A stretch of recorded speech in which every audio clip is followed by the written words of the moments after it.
You're a star that will never go out. Wherever you go, on your way home, you can see the sun. Don't be afraid that you'll burn out your glow, because you shine on and we stand free in the fading snow. You stay alive in the cold, in the rain. Yeah. You stay alive in the cold, in the rain, in the rain. Oh, you stay alive.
nothing like.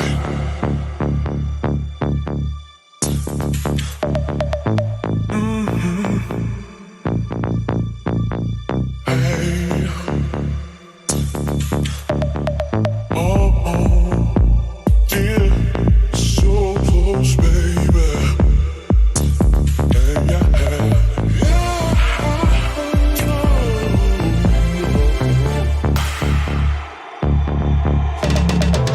Baby,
intoxicating your energy.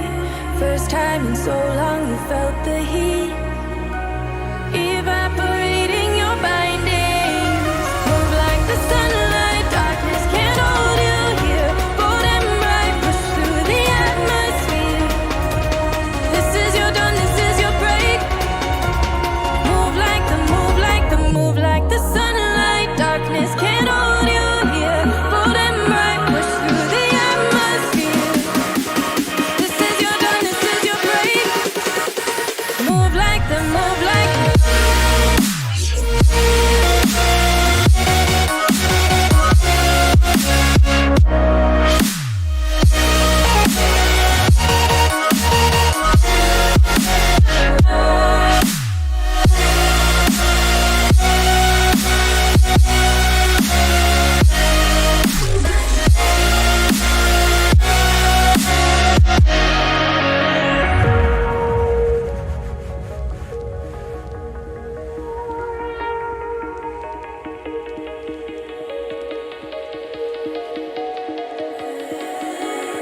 I know the sadness that cripples you.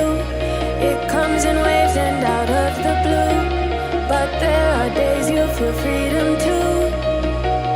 Bask in the glorious lightning. Move like the sunlight, darkness can't hold you here. Bold and bright, push through the atmosphere. This is your dawn, this is your break. Move like the, move like the, move like the sunlight, darkness can't hold you here. Bold and bright, push through the atmosphere. This is your dawn, this is your break. Move like the, move like the, move like the, move like the, move like the, move like the. Radiate, radiate, radiate. Gravitate, gravitate, gravitate. Innovate, innovate, innovate. Move like the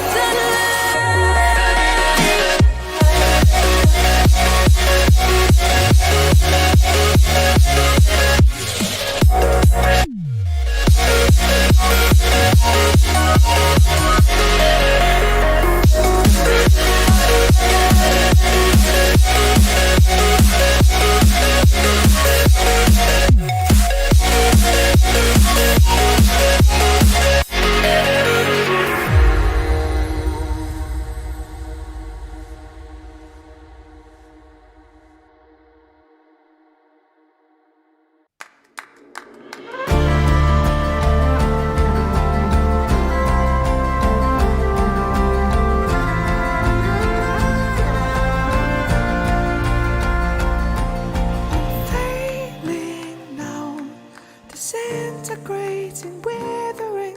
I'm wailing out, ashamed of my own inhibiting. So take it now, unarm me from my tethering now. Lift my frail, dry bones. Whisper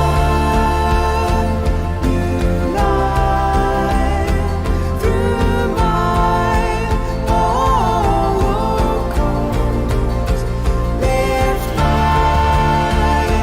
frail, dry bones. Still my mind on course. Leave no stone, leave no stone unturned. A feeble light discern beyond what I ever could have earned. Beyond what I ever could have earned. You hold me now, hold me now, hold me now. Beyond what I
Love is in my blood, pain is what I feel. Will you give me your hand?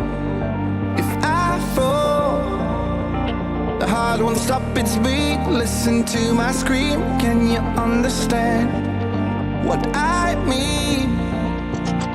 I will never give you up, I promise. Bring you flowers Sunday morning to feel good, feel right. I will give you all my time, I promise. My attention, all I need is your love. Stood naked before you. Could I be more honest? Stood naked before you. Nothing else you show you.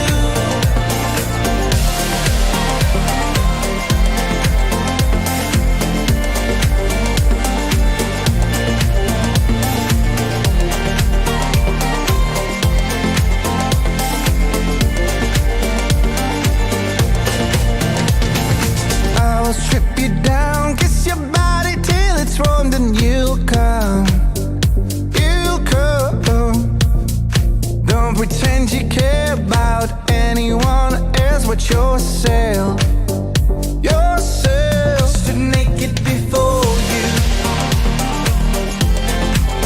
Could I be more honest? Stood naked before you. Nothing else you show you.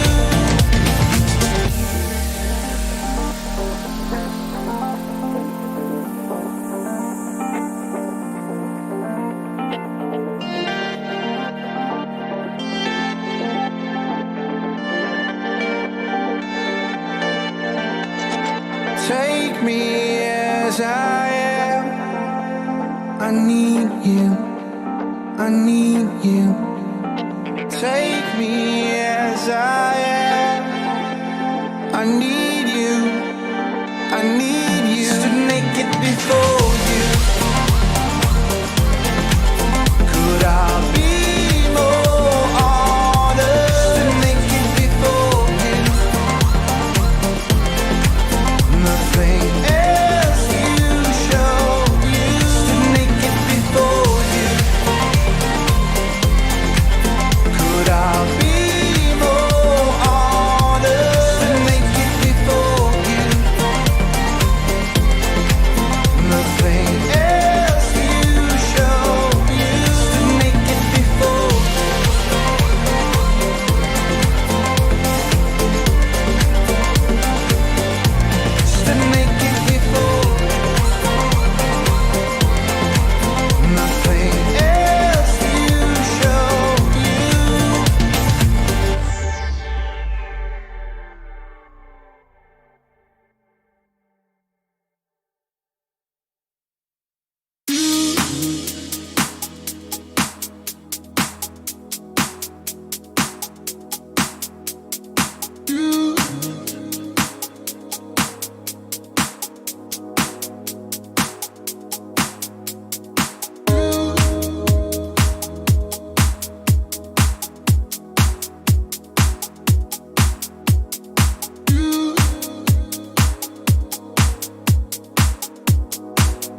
Alita Army channel. This is Radio KAOS, the voice of the Alita Army, episode 25, Alita Fan Art, Star-Spangled Banner Edition.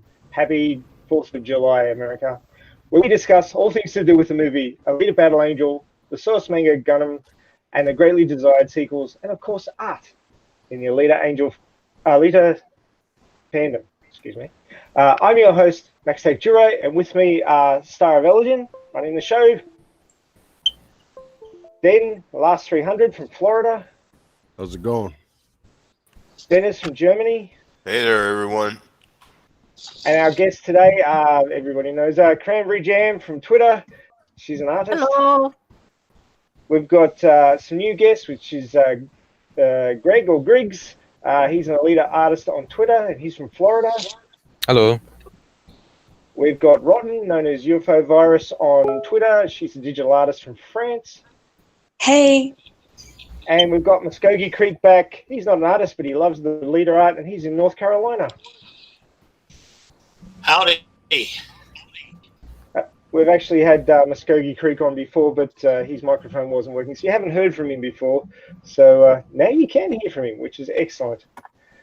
So what we normally do at this point is ask our new guests to tell us a little bit about themselves and how they're connected to the Alita fandom. So Griggs, I'll get you to go first. Hello. Yeah, I joined the Alita fandom as soon as I was seeing a good bit of fan art. And of course, that got me interested in the movie and things like that. And I watched it. Then knowing that it was an anime and manga, obviously, before it, very artistic atmosphere and inspiration. Things that I've been doing before as well in other fandoms. But this one is special because new and very interesting mission we have, which of course is get a sequel. So by nature, I started drawing, and here I am. Excellent. And Rotten, thanks so much for joining us. Weren't sure that you were going to come on. We had a little bit of fun on Twitter, not being able to get direct messages through, but thanks, Cranberry, for sorting that one out. So, Rotten, do you want to tell us a little bit about your interests in Alita and your Alita art and how you got involved? Well, I was gifted the manga when I was 12, and I immediately started to fall in love with the whole universe, and I started reading the manga really closely. And little by little, when we had all the news about the movie, I was excited, and I fell in love with it even more when the movies were released. And everything about this universe is so appealing to me and influenced all of my works, and is now becoming such a huge part of my life and who I am as an artist. So I love Alita a lot. Excellent. Yeah, I can understand that sort of a feeling. I've been marinating in this stuff for 25 years, which is basically half my life. So it really does get a hold of you, doesn't it? Yeah. It does. And Muskogee Creek, do you want to tell us a little bit about yourself and how you're involved in the fandom? Yeah, well, I'm basically just your normal average guy, I guess, a competitive weightlifter, that kind of thing. And then saw the trailers for Alita last year and really wasn't too interested in them because, teenage girl fighting robots and androids and cyborgs. And I thought, this is not for me. But in March, I saw it. I was on a business trip in Dallas. And, since everybody was locked down, I said, well, we'll just give it a try. It was on HBO, and I watched it, and I just absolutely fell in love with it first time. And, got on Twitter and started seeing a lot of tweets from the Alita Army. So I said, this is it. I'm in. So, and I've been really enjoying the art a lot. It's just amazing to me how many talented artists that we do have in the Alita Army. So anyway, that's it in a nutshell. Yeah, I know how you feel. Some of the things that you see, the amazing work from Izan Remnos's pictures of Alita that's got the actual metallic eye black on it, just so evocative. And yeah, I got to say, Cranberry's talking about Rotten's artwork, and yeah, when she showed me the folder last night, it was like 2 o'clock in the morning for me. I was blown away by some of that as well. One of them's in the poster actually, so slipped that in there at the last minute. thank you so much for joining us, our new guests and our regulars. So what we might do first is just snip through the news. There's a couple of very interesting news posts, one of which Charles Smith has jumped on in the chat there already. He's excited about that one. So the big news this week is that former 20th Century Studios executive Emma Watts was named president of Paramount Pictures. Now, this is something that we were kind of really hoping for in the background there. She was instrumental in supporting the production of Alita Battle Angel over at Fox. And it would appear that she wasn't feeling very useful being under the Disney banner. They weren't allowing her to do very much, so she decided to move on, and Paramount has snapped her up. So there's a lot of hope there that if Disney isn't prepared to make the leap, that she'll be able to convince Paramount to give us a sequel. So there's a bit of discussion going on whether or not we should be, sticking with what we were told by Landau or chasing Emma. But it's not a bad thing to have several irons in the fire. So my personal opinion is that we should see if we can get Emma on side and see if she can make something happen over at Paramount, seeing Disney is so tight-lipped. What do you guys think? I would agree. I think that would be good. Disney's position seems to be a little complicated when it comes to Alita, as we all know, and we have been seeing. So I keep getting articles. I keep getting like notifications on the Google articles. I don't know what it's called, but it keeps telling me, people at Disney don't want it to happen or something like that. I don't know how true it is, but I keep getting messages, and it does seem likely. It does seem unlikely that Disney will want to do anything. At least not seem. I say let's do it. Yeah, Disney doesn't seem likely to want to push it as quick as we want it, at least. So it could be a number of years before they think about it or something. I don't know, but I think Paramount would be a good choice. A good new studio to do it. Well, Paramount has produced some very good movies in the sci-fi genre. So, I wouldn't say it was second to Fox, but certainly a lot of the movies that they've produced have gone on to make a lot of money for them and the investors. And of course, that's what they want in the end from the business side, is to make more money. So hopefully Emma being there once she's settled in, maybe Landau and Rodriguez and Cameron might wander over in that direction and hopefully set something up. But we certainly do want to make her aware of the Alita Army. We do want to make her aware that we want a sequel. And hopefully, being that Cameron owns the IP, that it can head off into that direction if Disney just hasn't got the interest. Yeah, for sure. Anything to escape the Disneyfication of Alita. Yeah. I wasn't going to put it in those exact words, but there was an undercurrent in my sentiment there of that as well. Yeah, Christoph Waltz, Dark Hero, he said it himself. It does not seem likely, that, or would it be even a good idea because of Disneyfication? He said it himself too. So there's his side of it too. Well, Disney has a way of doing things that, let's just say, hasn't worked out well for certain large IPs that they've taken over. So I try to be political about it, but everybody knows what I mean. No, yeah, it's also they just don't try it too long. Star Wars, they're even going back apparently on the story. Yeah, they seem to be backpedaling on that, but we'll see what happens in the long term for Star Wars. Poor bastards. Go for it, Star.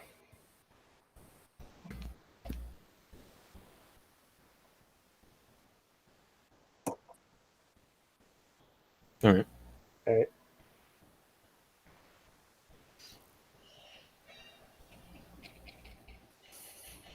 Okay, so I basically have to hit unmute twice on my mic.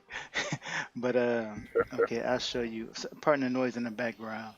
But I want to revisit a thread that I had started. I think it was back in February, and you may be able to see it on screen now. And this was in it was in result to a video that what's his name? What's their names? Midnight's Edge. I think it was Midnight's Edge. They had put out a video about Emma Watts, and I don't remember exactly what they said in it, but I had made a thread, and in this thread, I had a clip from Deadline here, and um, what I commented on this clip was that I'm sorry, there's noise in the background. Joshua, turn it Sorry, down. sorry. Back when Emma was first rumored to be leaving 20th Century Fox, and that was in July 2019, it was speculated that she was going to work for Giannopolis again, and that's who is at Paramount now. And I said, why wouldn't she? They both were key to making Deadpool work. They were the type of people that Cameron needed. Um, and again, this was before she actually left 20th Century Fox. I'll read what I highlighted here from the Deadline article, and that was from again July in 2019.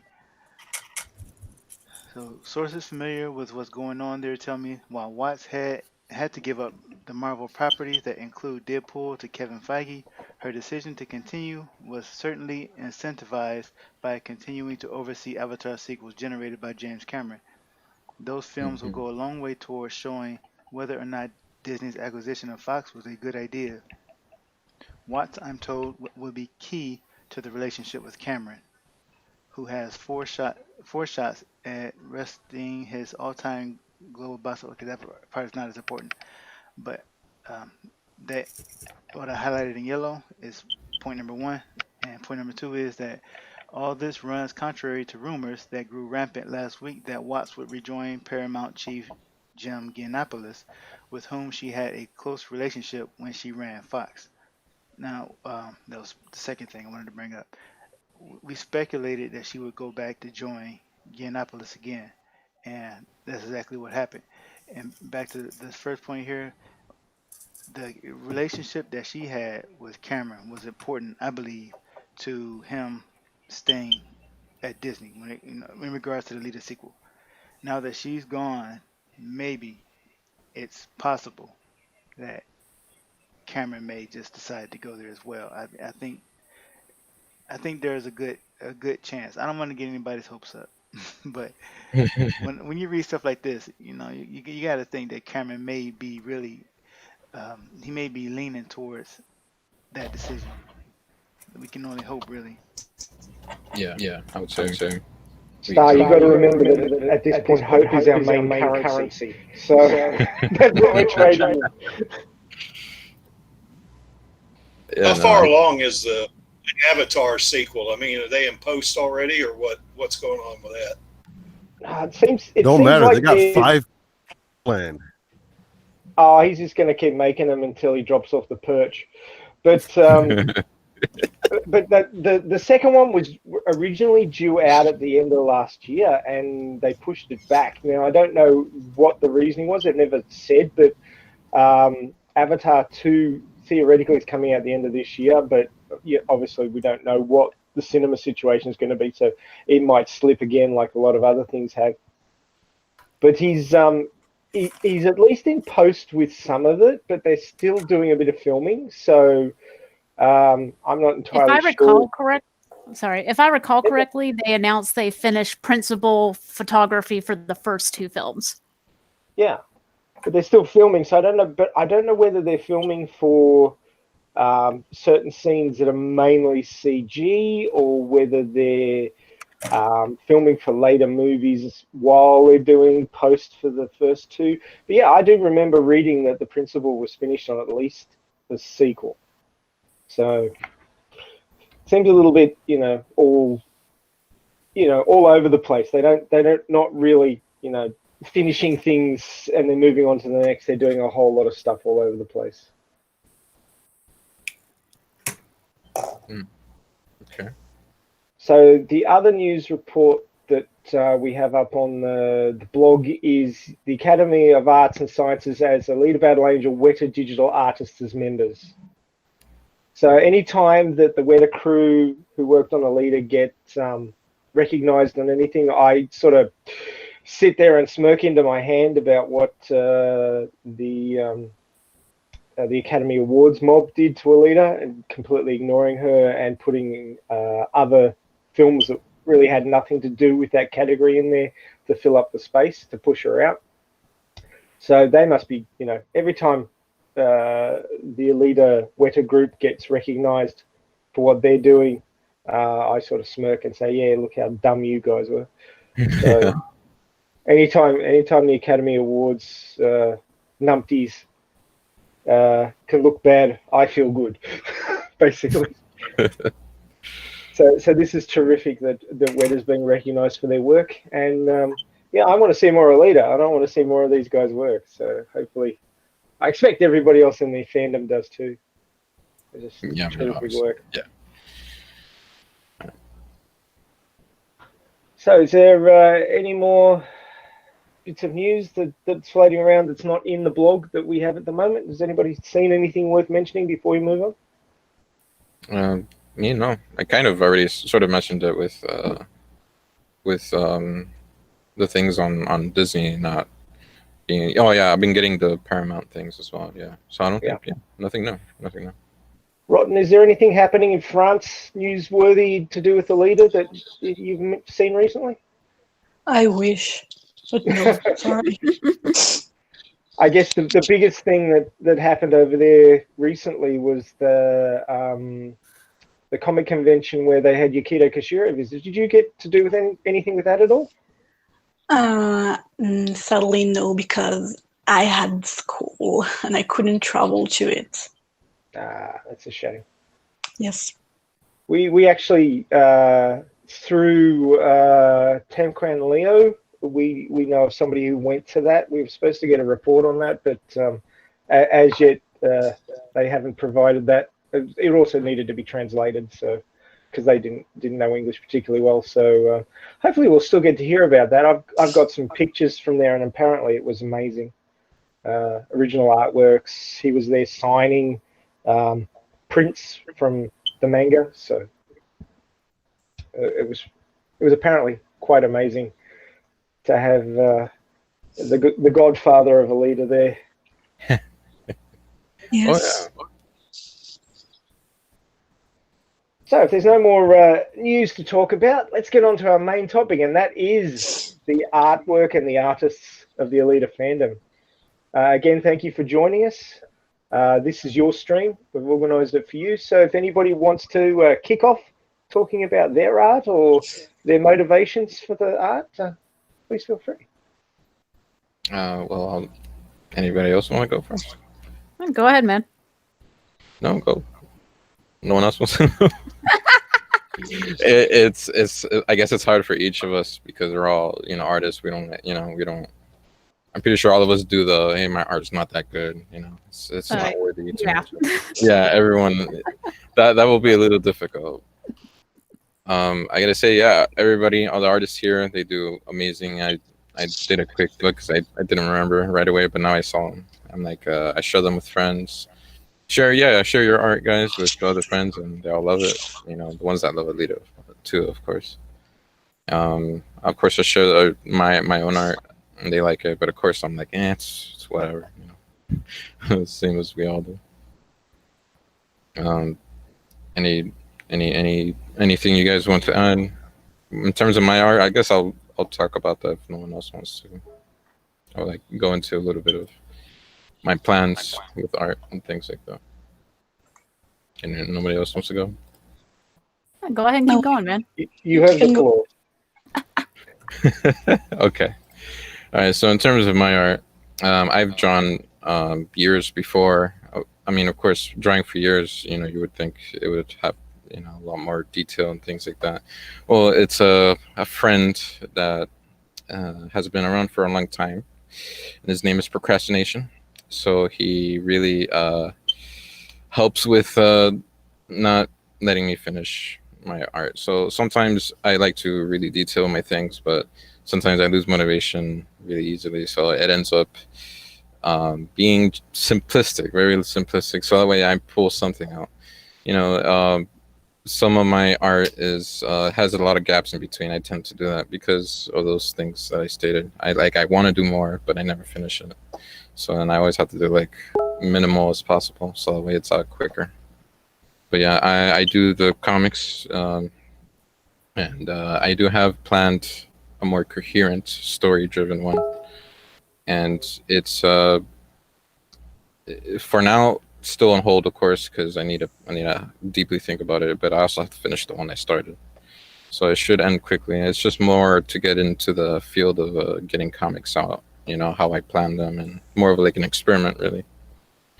So that's a mission I have for in terms of Alita art. I like want to do a story, because things that I always wanted to do were animation, and little movies and things like that for Alita. Because I think of so many things. Once I get into a topic or a movie or something like that, I start to get my own ideas. Just to go like, hey, what happens if, what happens in between this part of the story and the other one? What can be fit in there, or what can you fit in there? What more villains, what more side stories can fit in? So in that, I start to grow that, so it doesn't change too much into like something like the sequel. Like for example, after Alita, that's something I have.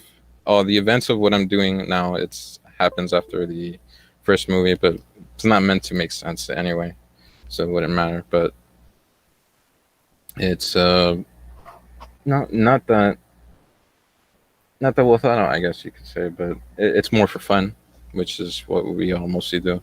And yeah, there's my cover. I can see it there. Someone's sharing it. That's Max's feed. So, Star, if you can hear me, throw my feed up and you'll be able to see part of Griggs's artwork here. Yeah, thanks. This cover, the name, I couldn't think of anything, more creative. That's just what came up at the time. So I'm like, okay, I can't think too much of a title. I gotta get her out. So the next one will have a more coherent title. But yeah, anger. The reason why anger is because I have plans.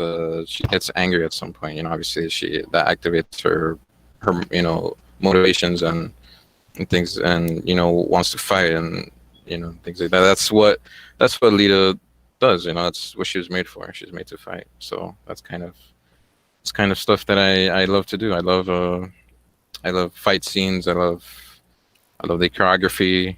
Especially when there's more effects involved, like blood and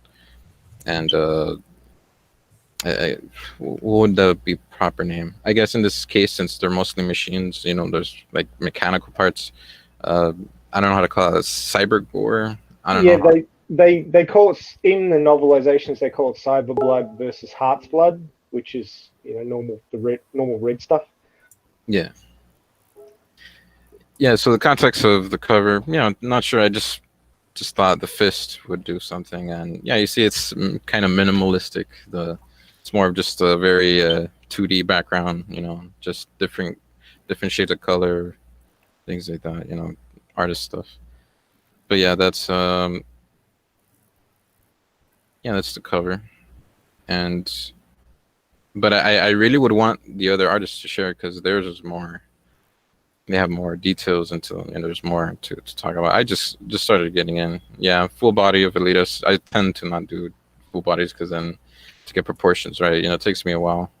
And I still think I didn't do too good in proportions. I feel like the hands are too small and things like that. But yeah, that's my favorite suit that Alita wears.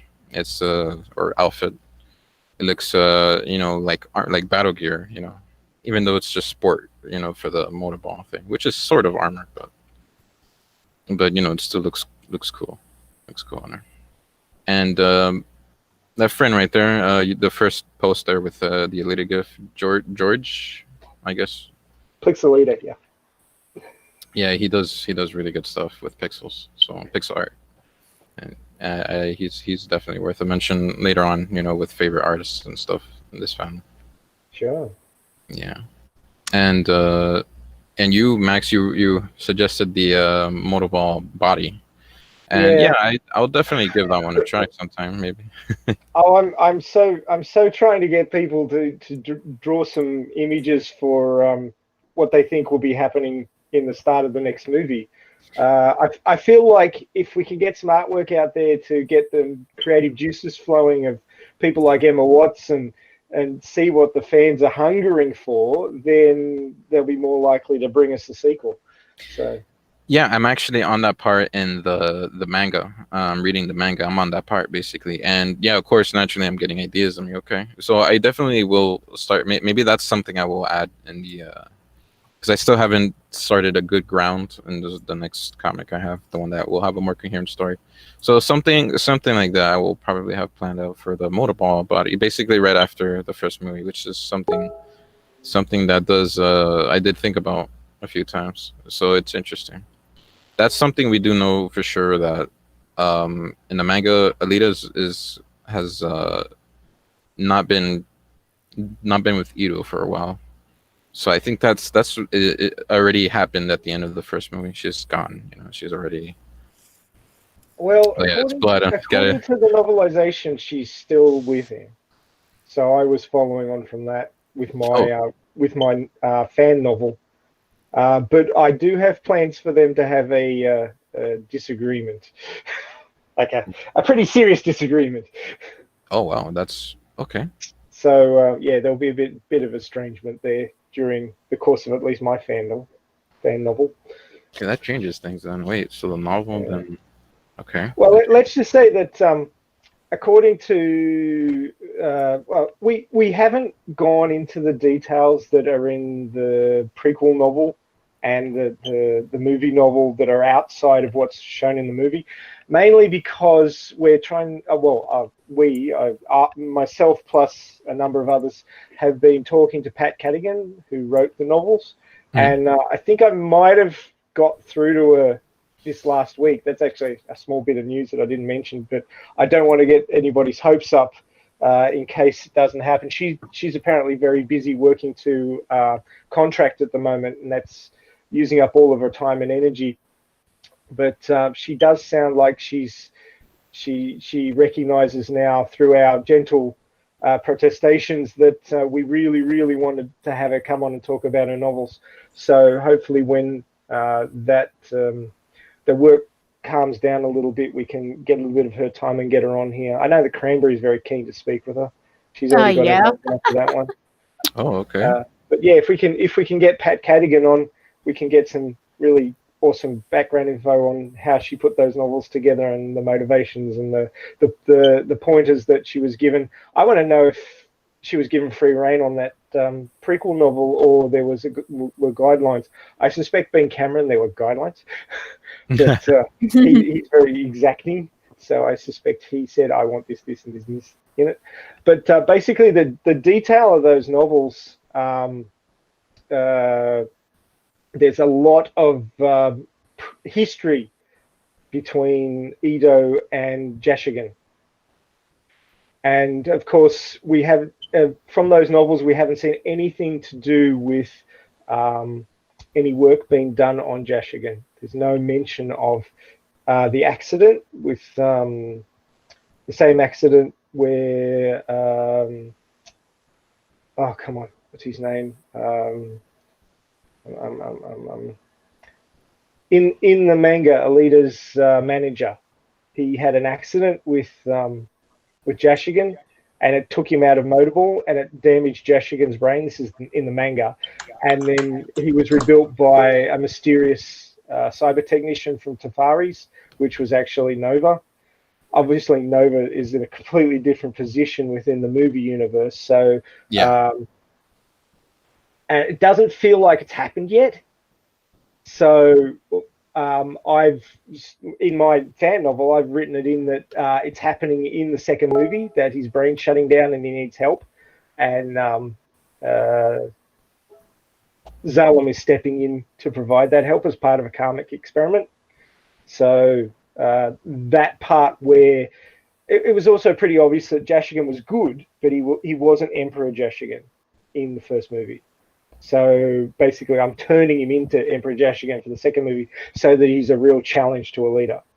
And then you'll get more of that situation as it happens in the manga, but rather than developing before Alita gets into playing Motorball, it happens during her time in Motorball. Just a little bit of rearrangement of the timeline, but it still can happen. And being that Jashigan and Ido go way back, if Jashigan's having problems, Ido's going to want to help because he's a doctor and he's friends with Jashigan. And I don't know that would go down well with Alita. So that's where the friction's going to come in. I've sort of given that away now.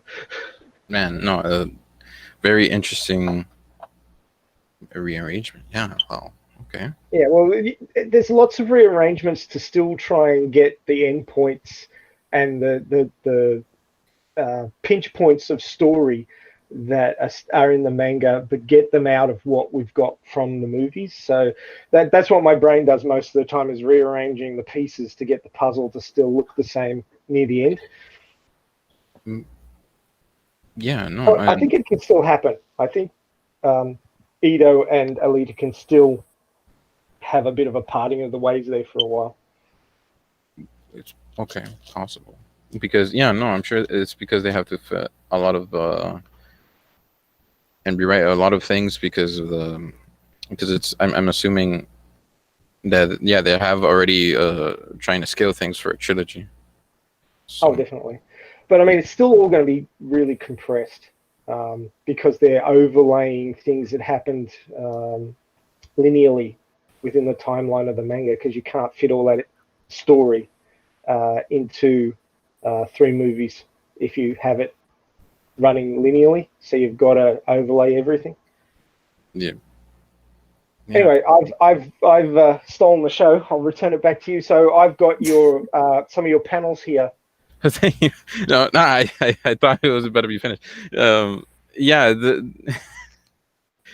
here I didn't. I'm a little embarrassed. Sorry, it's just showing my art as okay.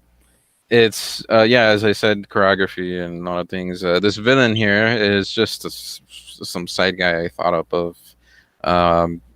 He's just a very stealth machine. Like, he's very quick and thin, and he can pull up. He's almost like a General Grievous kind of guy. He has like these mechanical arms that could widen out and things like that, and also this organic chest. That's kind of like the inspiration of Grievous there. And he has an organic chest, so that way there's blood, I guess. I wanted to have an excuse to have blood somewhere.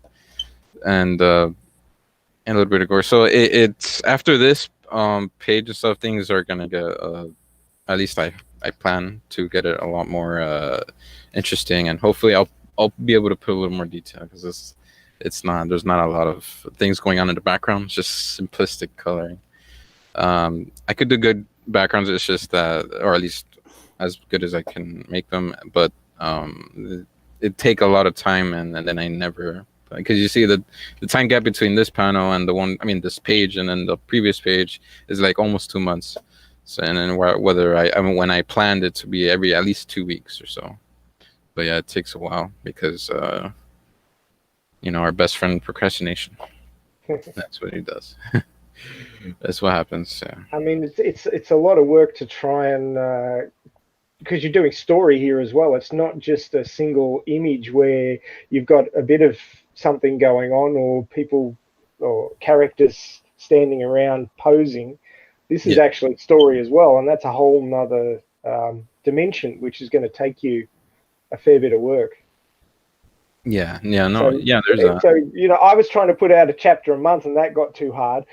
So no, I understand. Yeah, no, it is still a little like tricky to get like a good flow, because I still think I need to work on a few things, but I know a lot of things I have in my mind. Obviously, it looks so cool in my mind, and then I put it on paper. I'm like, I could do this better. Or sometimes I get no ideas because I'm drawing and I'm like, oh wait, this looks like it can go in a different direction. Sometimes something like that I change as I'm drawing. So there's a few different ideas that have changed throughout the pages. It happens. I don't stay static. I don't stay planned.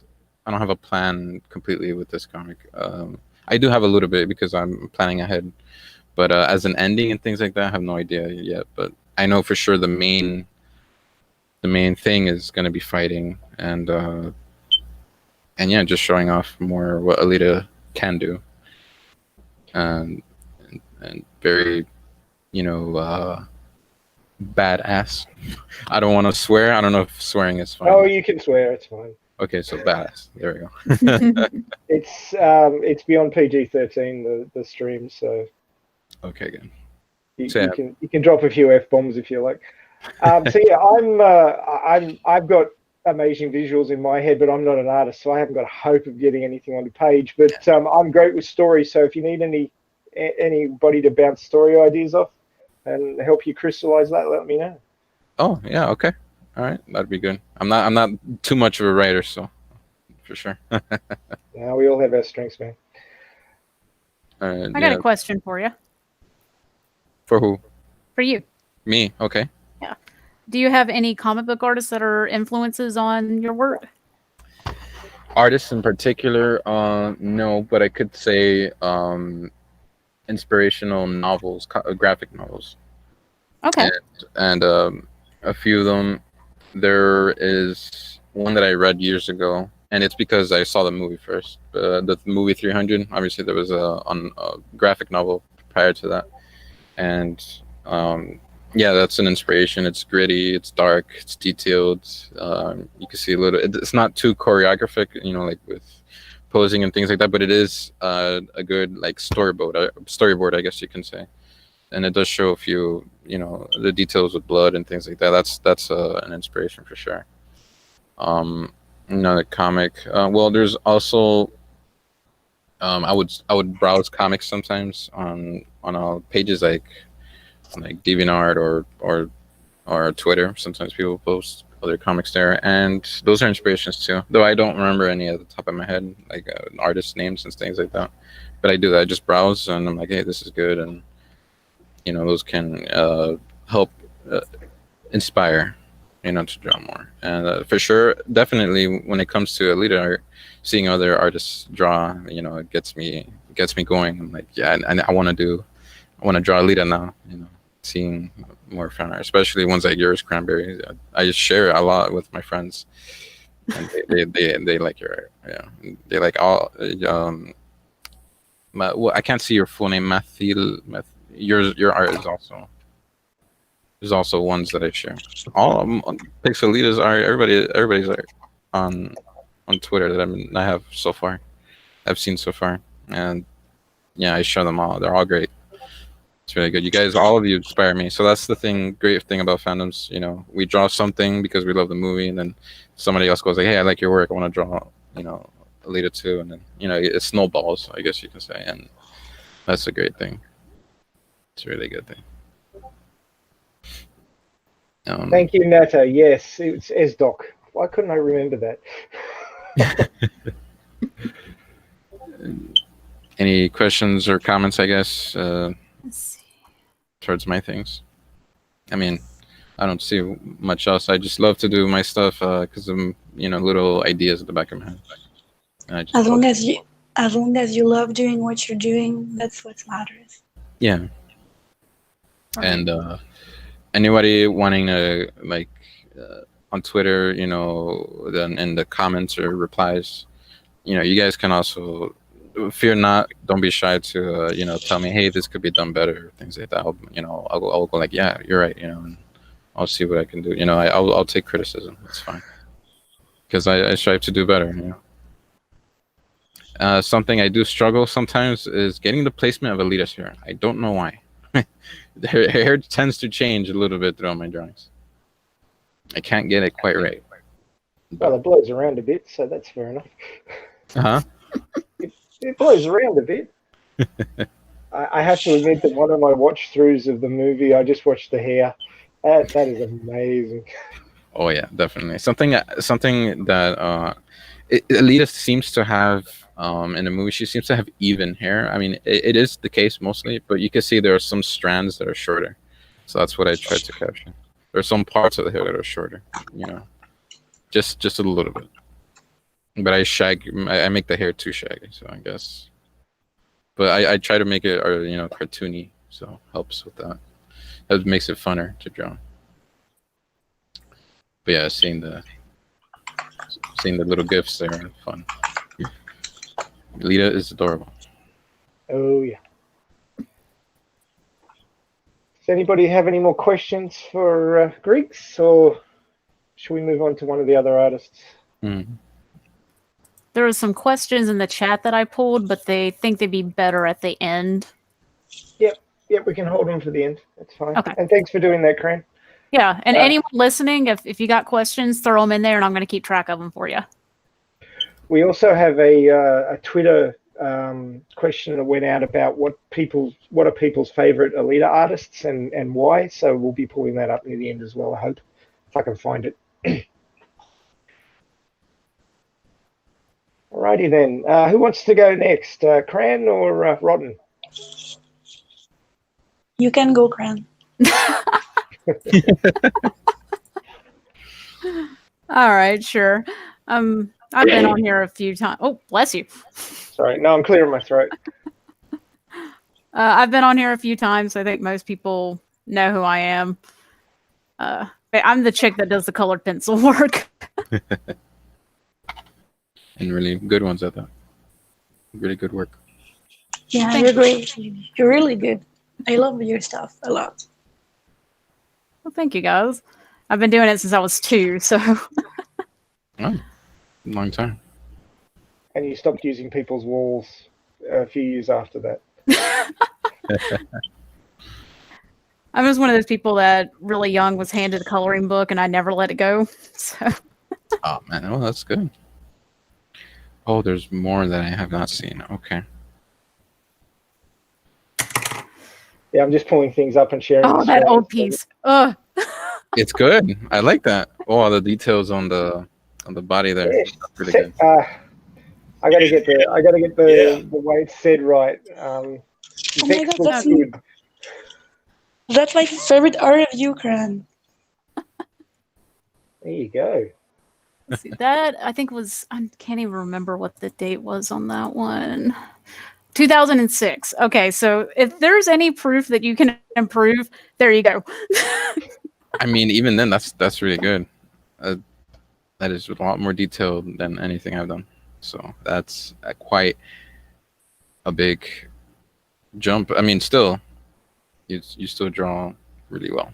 So that is just, yeah, no, that's crazy detail. No, I'm just admiring it right now. I haven't seen that. I haven't seen this before. I love the arm blades. Alita's arm blades. That detail is really nice. I really should redraw that sometime. Yeah, that would be good. That would be good. More content. Why not? More art. But anyway, yeah, I've been drawing Alita since I think the oldest drawing I found at one point was from 99 or 2000. I'm not sure. I don't have that uploaded anywhere because it is completely horrible and she has a broken neck in it. But she's always been someone I've doodled since the 90s. Ever since I read the manga. Wow, so wait, no, wait, I mean, not asking for the age, but that's a long time. I'm 34. You're 34, okay. Yeah, that's okay. That's good. That's a long time. Yeah, no, I'm 21, so I just, I guess baby compared. You got time. You just keep working, keep improving. Yeah, as long as I keep drawing and not take too much to get another piece going. But yeah, this one right here I'm watching is good. I'm seeing right now. What year is that one? That one. Hold on. 2008 it says. Okay, yeah. I was about to say I thought I put dates on all those. She got the squid lips going on, which is awesome. And that was a piece I did in college, just experimenting with graphite pencils.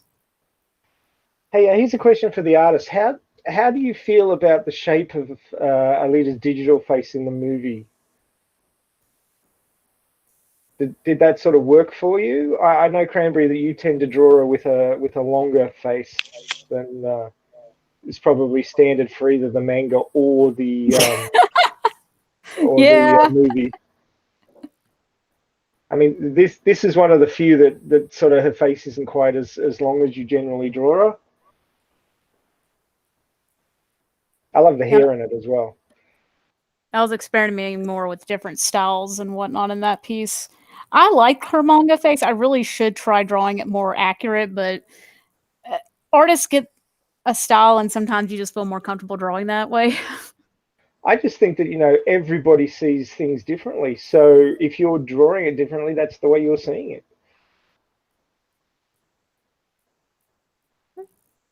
That's actually a good way to put it. Yeah.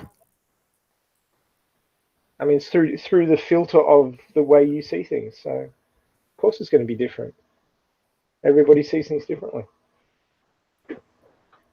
Let's see. Oh, I just got asked what brand pencils do I use. My colored pencils, my absolute favorite are Crayola. So I never grew out of kindergarten in that age, or in that sense, excuse me. But there's probably some in that folder that are straight Crayola that I've had people fight, like literally argue with me and say that it's not Crayola because you can't use Crayolas that well. And I will argue to the end of my breath that no, you can. But a lot of my recent stuff has been Prismacolor color pencils because that's what my commissioners have been wanting. Cran, did you draw your avatar? Yes. That is one of my original characters, and that is colored with Crayolas.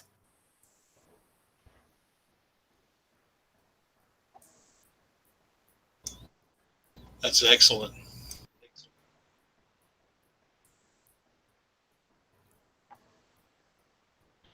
I like your chibi Zex here.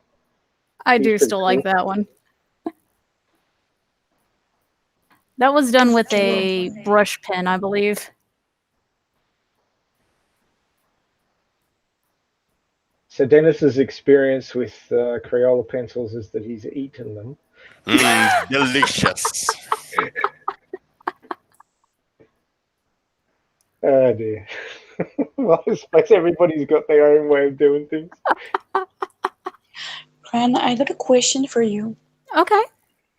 What is the difference? What is the difference when you color with Crayolas or Prismacolors? What is the difference when you color with it? Okay, that's a really good question. Thank you. I'll start with Prismacolors because people tend to know that more. They're very waxy, so you're able to do different types of blending techniques with them. But one, to me, disadvantage with Prismas is that I have to spend about 2 to 3 times as much time coloring with them because of the layering. When I go over an area, I almost have to do it 2 or 3 times to make the color really come out vibrantly. With Crayolas, they're not as waxy, although some colors are more waxy than others. I'm able to kind of get the tone I need in, just 1 or 2 passes with the blending. It's all about layering with color pencils.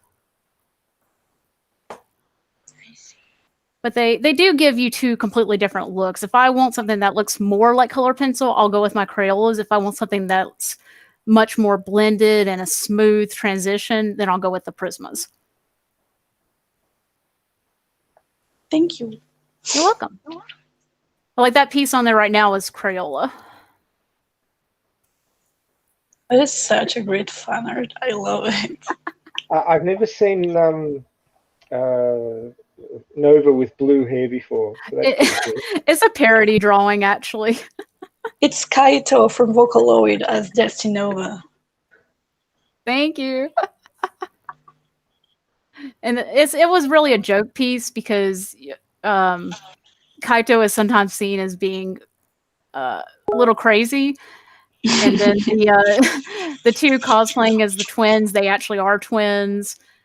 I I just threw a random one there for Alita, and then the other character cosplaying as Zex is actually also a hermaphrodite character, so I just thought that was funny. Sex is the best. So Dennis has got to go. Dennis, did you have one last thing to say before you shut off? No, I'm just grateful that you had me this week again, and have a great time. See you next time.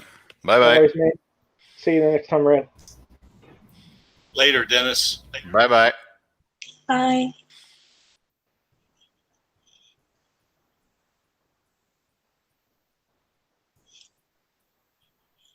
So, an image like this, Cranberry, how long would that take you?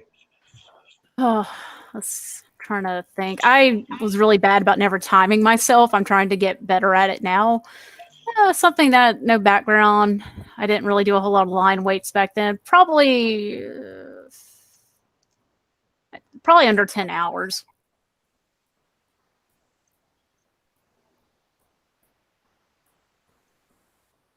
Because I've seen you drawing on Den's stream, and some of the stuff that you just throw together really amazed me. Like a couple of squiggles here, a couple of squiggles there, and then there's some line work and some darkening and some shading, and suddenly it's a picture. And I'm just like, wow. I could actually tell what it was once it got to a certain point. I am hoping to get more like from start to finish art videos up on my YouTube. I just ordered the tripod adapter I need. So hopefully soon. There was one of those artists that, do have like a 10-hour drawing session that they speed up to about 15 minutes. And they did a photorealistic Alita in the Berserker body. And just the amazing amount of work that goes into it, and then it just looks like a photograph, which is, the reflections on the eyes and everything that they put into it was just amazing. Oh, you're talking about that super realistic one? Yeah, that one. Oh my gosh, yeah, I can't do that. That's a whole nother talent.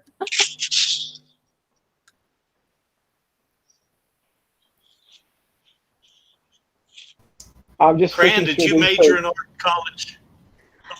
I did. Awesome. You did great. Oh, that's one of those I wouldn't say that my college education really helped me that much, because I was a little art rebel, and the teacher I had would say like illustrators aren't real artists and things like that, and color pencil isn't a real medium, and her and I argued, so I mostly just did whatever I wanted. Oh my god. Well, there's always going to be people that disagree with your take on things. So, yeah, but when everyone's grading your paper, your projects. Well, I don't know how many people have actually had an opportunity or the time to read my fan novel so far, but I was told that I couldn't write back in high school, and I spent 10 years believing that. And it was mainly because I couldn't spell. Like back when I went to school, if you couldn't spell, you couldn't write. And then, the age of computers with word processors that did the spell check for you showed up, and suddenly it wasn't a problem anymore. So went on from there. But you get told things in school that isn't necessarily the case, and you believe them for far too long. So, if people argue with you, don't take it as read that they know what they're talking about.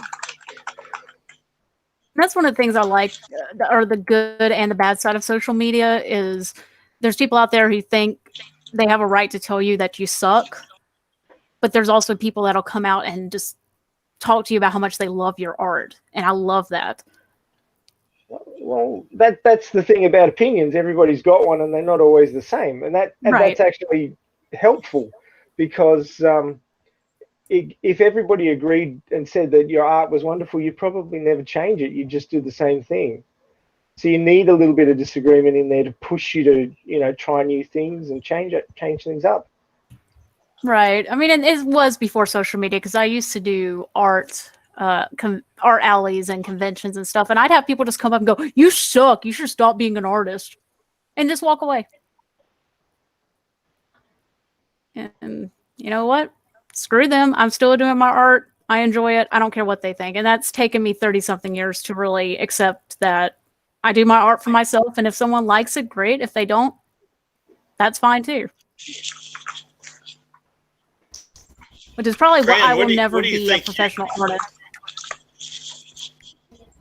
Sorry, go ahead.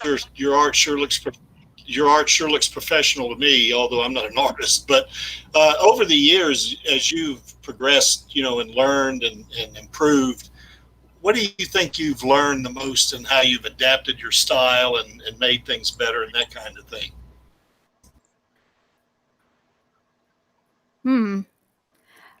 Just that I need to get out of my comfort zone more. I really do. Try different angles, different backgrounds. Alita's been a really good thing for that recently, because I don't like drawing backgrounds. They're very boring to me. I don't like inorganic shapes. But I'm only going to improve by doing things I'm not comfortable with. So when I get, a commission for, hey, can you include this detailed background? Yes, sure, let's go for it. Let me see what happens here.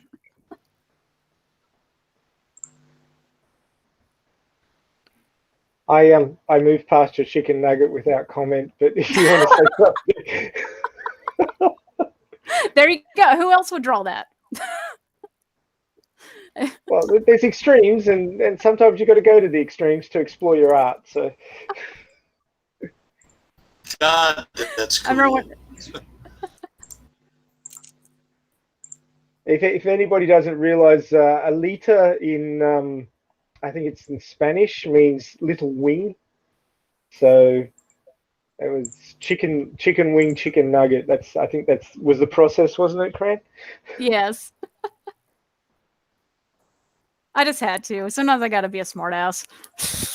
Oh, for sure.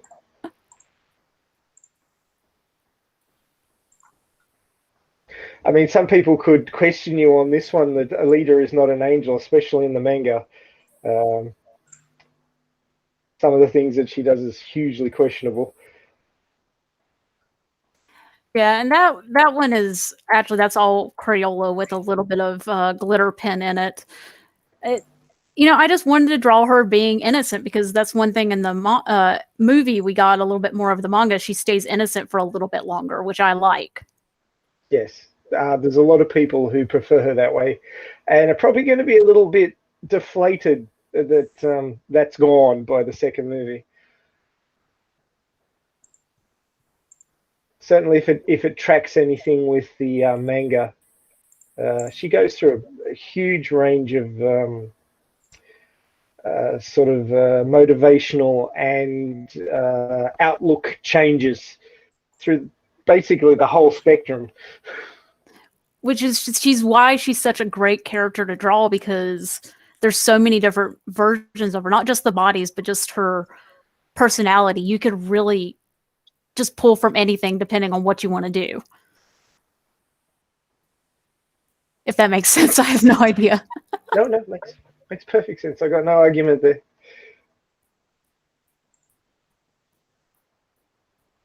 I'm just running through these as they appear. I'm not picking and choosing. So, if you want me to move to anything and want to discuss it, Cran, just let me know. Let me see. I actually uploaded the newest in progress art of my current piece. Into that folder? Yeah, into that folder. It's under Birch_First Inks.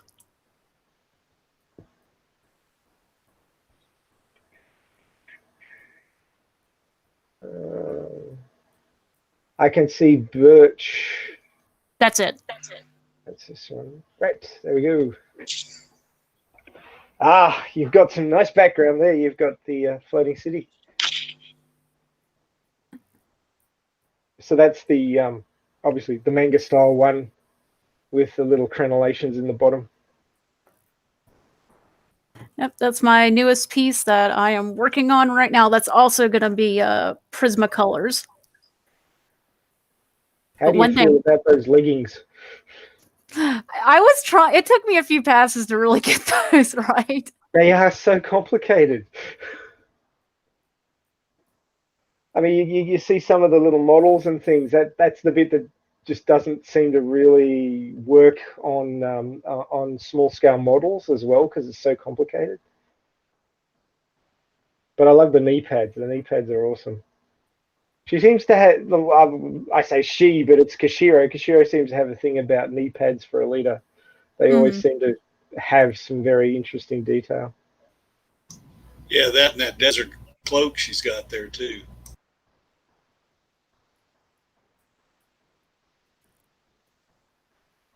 Yeah, she does seem to have something to whoosh around, but that makes for good action scenes. I can see some very light markings of the metallic eye black. Yep, that'll be in blood for this one. Oh. So I don't ink every single line. One of the things I've learned over the years is you don't have to ink everything. Coloring can look better sometimes for folds and whatnot than a hard line for every single fold. So some of those light marks you're seeing will be done in the coloring stage. Right. And I also learned from my last piece that I am going to do a wash for the for Zalem, the sky, and the cliff. That'll help me layer my Prismacolors better and make a much more even tone. I find that when I look at Kashiro's artwork, I think my brain puts in colors because it's all. I've been looking at it for like nearly 30 years, and your brain's looking for colors and it's not seeing any, so it starts to put them in yourself, and then you see an actual colored artwork from Kashiro and you go, oh, that's what color it was supposed to be. So, oh, my brain said something completely different. There's that artwork of all the characters with the leader in the middle, and I love going through that one. I keep spotting new things. Just recently I spotted Eli under her right armpit, Lita's right armpit. Eli's hiding back in there. And I always thought Eli's arrow on her head was red, but it's in that drawing it's grey, and her lips is sort of a silvery grey as well. So it's just sort of like different ideas about what the colouring should be and how it affects the piece overall. Yeah, notice she's also got 7 air intakes on her arm, just like in the movie and in what I've seen in the manga. So you really paid attention to detail on that one. Oh, I spend a lot of time gathering reference images, like a lot. So make sure everything was right. The inside of her legs, where you can see peek through between the jumpsuit and the leggings. Every single drawing had them slightly different. So I had to just kind of pick and choose what worked best. But there's also a thing, if you're going to draw something, sometimes it is boring to make it 100% accurate. So, your own flair. Got to add your own flair. Yeah, exactly.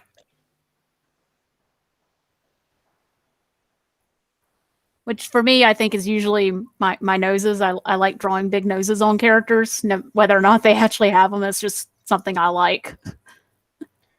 So I presume that jumpsuit's going to be black? Yes. And the leggings, are they going to be sort of a mustardy color, or? I think that's like the default. Yeah. That's something I can discuss with the commissioner on exactly what they would like as well. All right.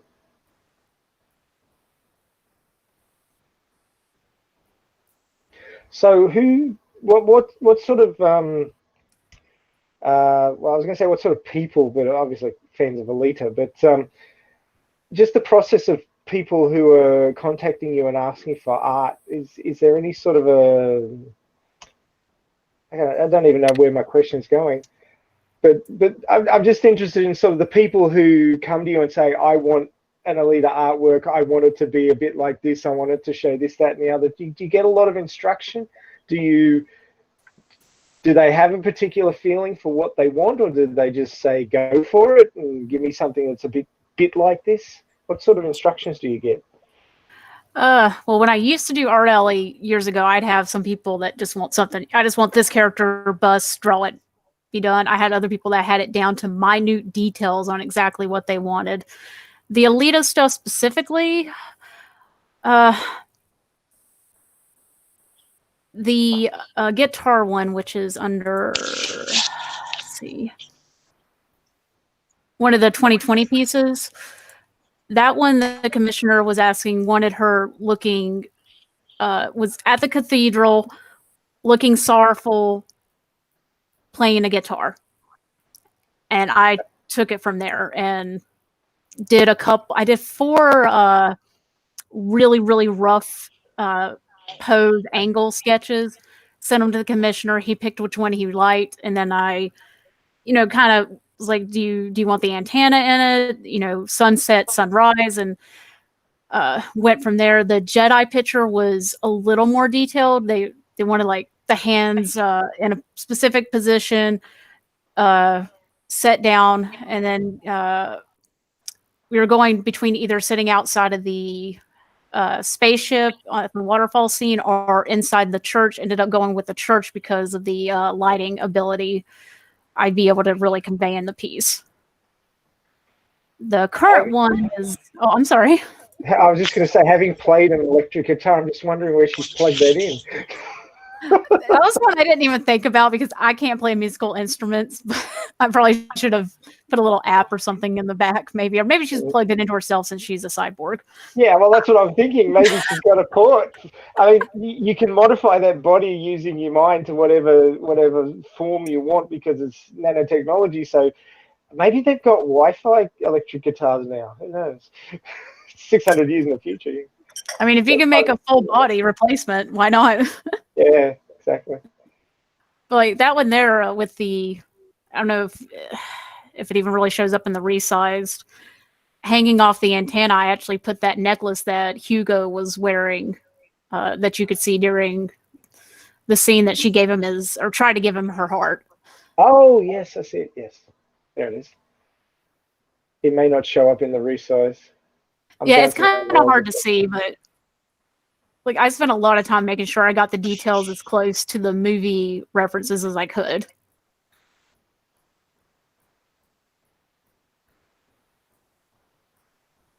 I appreciate your attention to detail. I like to challenge myself to try and, I don't get a whole lot of commissions. Alita's been the first ones I've gotten in about a decade, to be honest with you.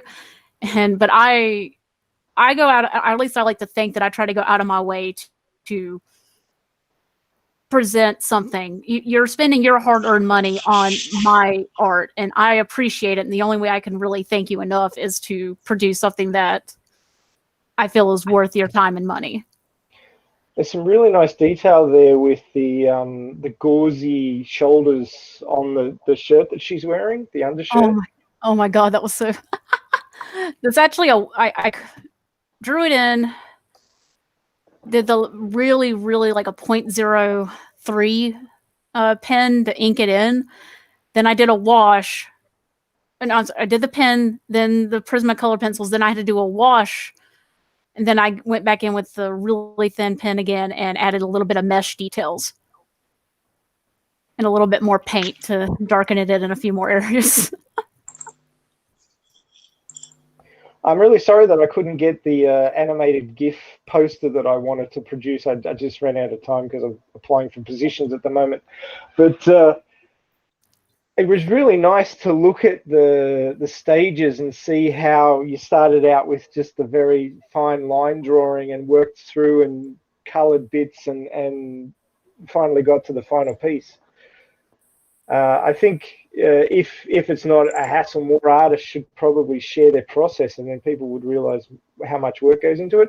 Because looking at a final artwork and going, yeah, I like that, and then clicking on to the next one because there's so much art out there, doesn't really give a strong sense of the amount of time and the process that goes into these artworks.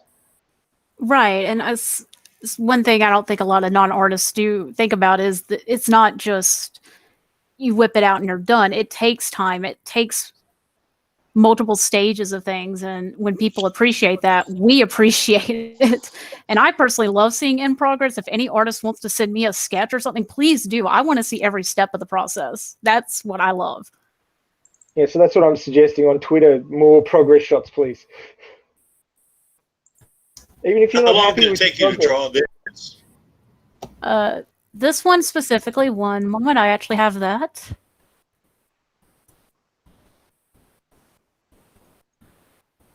Yeah, do you actually organize kind of like your thought? Like, well, what I mean is, do you put together some kind of plan or something about how you're going to go through each stage and what goes into it when you're going to start it and stop it? Do you do anything like that with Yes, I this do. kind of art? Yes. So you actually put project management into this, don't you? Yeah. I spend a lot of time getting things ready. It's just me. I should do more spontaneous sketches, but again, I feel like a commission should be treated as an actual project. So for this one specifically, the guitar one, I spent the sketch. This is not 100% right. I spent more than 3 hours sketching it because I really had to work at the angles. The inking was 2 hours and 30 minutes. Coloring was 18 hours. The second pass in inks was 3 hours. So total was 26 and a half hours on that piece. And that's not insubstantial by any stretch of the imagination. And you look at the amount of work that Kishiro's put into the manga. I can't imagine the number of hours.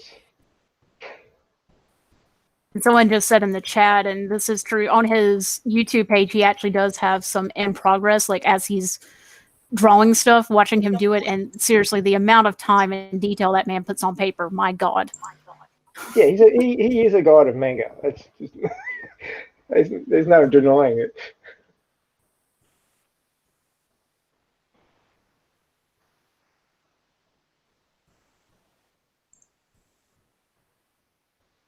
I just pulled up Jedi Alita because that's another very complicated piece of work. That one was a little bit easier because it wasn't as... the background wasn't quite as complicated, and I didn't have to do a weird angle. That one took... There it is. That one was 16 hours and 40 minutes.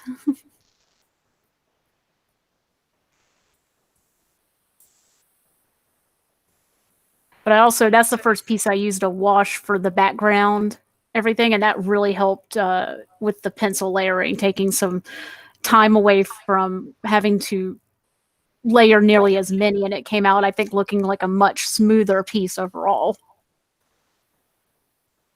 How do you feel about the hair color? There's a lot of people who are very against anything but black with the hair color. I'd say her hair is a really dark brown, like in the movie, verging on the black. And it's one of those things where light really changes how it looks. I'm gonna disagree with you right there, Cranberry. Okay. I think it's definitely black in the film, because one scene that you can see that on is remember when Ito was working on Hugo, and she has her head in her knees. It's a very close up shot of her hair, and there is light on it, and the light's reflecting back more silverish white. I think in the manga, though, I was saying this on my stream the other day, the fact that her coloring is inconsistent. So sometimes, more often in the manga, her hair is brown, and then sometimes it is drawn like completely black. Her eyes are often light brown or dark brown or red is what I've seen Kishiro do as well. He's been doing that a lot more in Mars Chronicle. You see like a reddish colored eyes with brown hair. That could be the different light based off the reflections from the Martian soil. So that might be on where Earth too. So like there's a picture where she's in front of Den, and she has black hair, and it's kind of the reflection's kind of silverish white, and the highlights or whatever are kind of silverish white. I don't know my art terms, by the way, I'm not an artist. And then her eyes are red as well for that one. And one of the things with manga is that artists do tend to change over time or just adapt it to whatever looks best for them. And also, like, and when she first met Hugo in the movie, there was definitely brown highlights in her hair, which could have been Yeah, no, because of you're right. Yeah. reflections. Yeah, and it's, you know what? I just went more with brown because the way the colors balanced on this piece, I didn't want it to get too dark. So I went with the Oh, what's really wrong with dark that? brown. I'm just Well, kidding. you do lose detail in like too dark of black pieces. Like you don't just have black, you have so many shades inside. I need to shut up. I'll go on for hours about I color mean, theory. so. I would also say that Weta is so good with their detail that it could be the lighting of the time of day. Like, obviously, well, being a scientist, I know that the more atmosphere that the light comes through, the more blue's pulled out of it. So that's actually, going completely sciencey for a second. The sky is blue because the blue is being reflected out of the light. So that's why the sun is orangey red near sunset, because there's more blue being pulled out of the light and reflected up into the atmosphere. So the time of day is very dependent on the colors that you're going to get from the light, and that changes the colors that you see. So in the middle of the day, the light is almost white because it's coming through the least amount of atmosphere. And the sunset, it's orangey, reddy, yellowy sort of colors because the blue's being pulled out of it. So there you go. There's a scientific basis for why the light color changes during the day. I love it. And I'm going throughout here when we get to Rotten. I want to definitely hear her talk about color because I think she has fantastic coloring techniques as well. Real quick, someone just asked me, what's the most artistically challenging Alita piece I've done? That guitar piece. Holy crap, that guitar piece. Because I did so many sheets of paper. If you saw Avon's post where he put everything up on the wall, there was a lot of pieces of paper, a lot of light boxing, layering everything. I had to make sure I got the angles correct. The background architecture I don't normally like to do. I did it all. So it was, the whole darn thing was a big old challenge. It took a long time, but gosh darn it, the end product was worth it. And my commissioner's happy, and that's what matters the most. I have an image in my head, and there's no way I can get it out. So I envy your ability to do that. It doesn't always come out right. You try. Sometimes I've got pieces in my head, and I try to get them on paper, and it just doesn't work. The same thing happens for me for words. There's sometimes that the words just flow, and it's wonderful. And there's other times, like a chapter I'm working on at the moment, where the words just will not come out. So I know exactly what you mean. So tell us a little bit about this one, Cranberry. Let's see. That one, what did I do that one for? Oh my gosh, I can't even remember now. This year's been crazy. Oh, I think I did that one for the Swan Song Alita Army music video, or the big chorus thing that we did a while back. And I know there was some talk about having some people do art, but I think I was the only one who actually did a piece, so we didn't go that route. And that one is in Crayola. Yeah, the Swan Song video was a great expression of everybody's love for Alita, even if the talent was lacking in a few I places. still apologize so badly. Like, no, it was fantastic. I mean, coming from an external viewpoint, it may not have seemed like it held much, but for an Alita fan, you can tell that the love was there. The fact that people would get up and sing parts of a song when perhaps the training wasn't there showed that they loved Alita a lot. So the feeling was there, if not the talent. So I really appreciate it. They some coworkers we were talking about something random, and I said that I had sung on YouTube, and they insisted on hearing it. And when they got to me, they both fell out of their chairs laughing, crying so hard at me. Well, you got a reaction. They're like, "Yeah, you're the worst one." I love the little Karula up on the top of this one, poking over the top of her head, looking grumpy. She's sort of become my spirit animal lately. I draw her way too much. Well, you cosplay her as well, so. Yeah. So I was just like, even though in the manga in that version she's not grumpy that often, I just like drawing her that way because it's entertaining. I get the feeling she's been around so long that emotions don't really hit her very hard anymore. She's sort of faded those out a bit.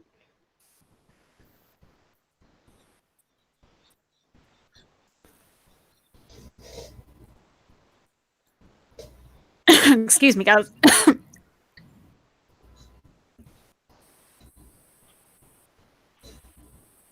Is there any others of your artworks that you'd like to comment on while we've got you here, or should we move on to Rotten's work? As if there was anyone specifically wanted to see. If not, I don't think so. Oh.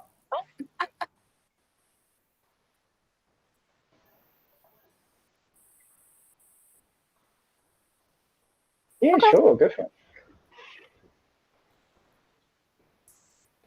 It was pretty amazing to have. I think it was Bozilla was doing that drawing during the stream last time. Okay, I'm trying to get mine up on the screen. I forgot which. It's hard to balance all these screens. I gotta switch this around, turn this one off, turn that one on. Okay. So just to show this little sketch I'm working on in the background. I probably won't even finish it, just messing around. But I don't know. They're started sketching. You know, in progress. Haven't sketched some of the hair yet and the blade, but like I said, I probably won't even ever finish this. But so I give a progress update as the stream goes on. The fact that you can be running the stream and drawing at the same time boggles my mind, Star Elliot. It's actually stressing me out, but I decided to do this in the background since you mentioned wanting to have That's like cool. or what do you say? You wanted to see things in progress, so I said okay. I'll start sketching something here. It'd be really rough. I don't even have a reference to go off of. Sometimes it's good to have a reference. Like I don't have a reference for the sword right now, and I need that. So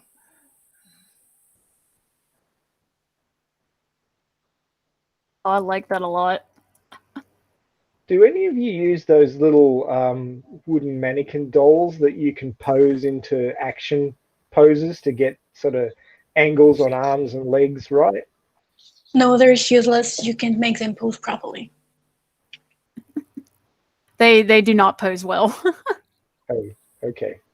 What I have is I also collect ball jointed dolls, and sometimes I'll pose them. I actually did that for the Jedi Alitas. I made a little, whatever you call the outfits Jedi wear. I made one for my doll and had her sit, and so I could study the way the fabric folded on her.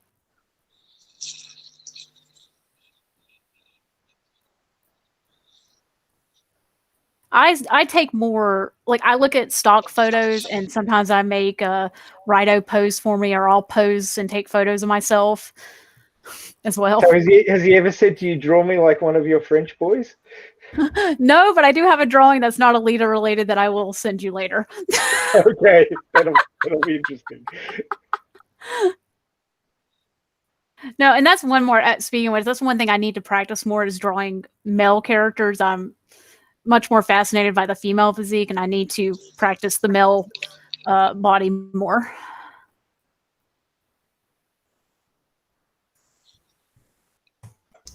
Well, we sure like the way you draw Alita, so I don't know about that. So maybe do some more Alitas, then we'll let you do that. Stick with what you know. Is it Muskogee? No, I just like how she draws it. You know, and I don't want to see any of that stop. You know, I guess that's the only Oh, it thing. wouldn't stop. But I think Rotten would appreciate if I did some more Zach's art. Yes, Oh, very much. I know a few people who are absolutely bonkers about Zex. So Two of them right He's like, here. he's like the love of my life. I know a person who's been writing a lot of Zex sort of fanfic. So I should get you go. I think I got Cranby in contact with her at one point. Did you ever get any response? I About haven't that had a game? chance to read it yet, but I know what you're talking about. And I just need to sit down and take some time. It's been a little crazy for me lately. I'm very excited for the third chapter, actually. I'm waiting for it impatiently. Oh, have you seen that one on? I think she started putting it up online. So you're reading it there, are you? Yeah, At on fan fiction. Yeah. Yeah, cool. Yeah, she really wasn't keen on sharing it, but I told her, "Come on, you got to put your stuff out there." So Shoot me the Hey, public Dan, link there. on that. Hey, Dan, there was a bottle of crack in there. Yeah, I see that. Definitely a big fan as well.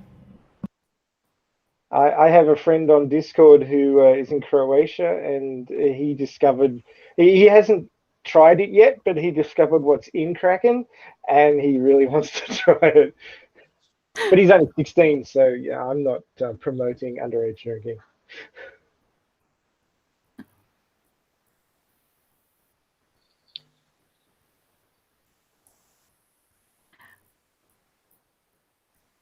Oh Lord, can you just share the one I sent, the link I sent on the Google Hangouts? Because I think people have the wrong idea when I talk about the drawing, like the French girl thing. Let me try and find it. There we go.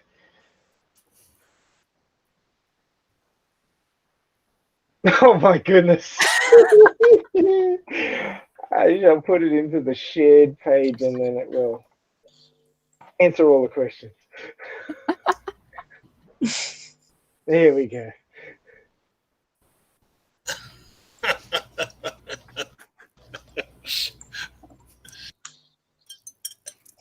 You guys asked for it. There you go.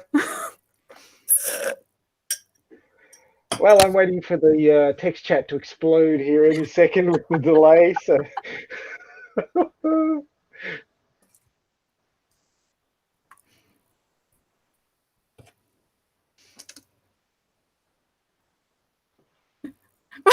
There it goes. Avon's brain's just exploded. Oh, it's so worth it. So will I draw anything? Yes, I will.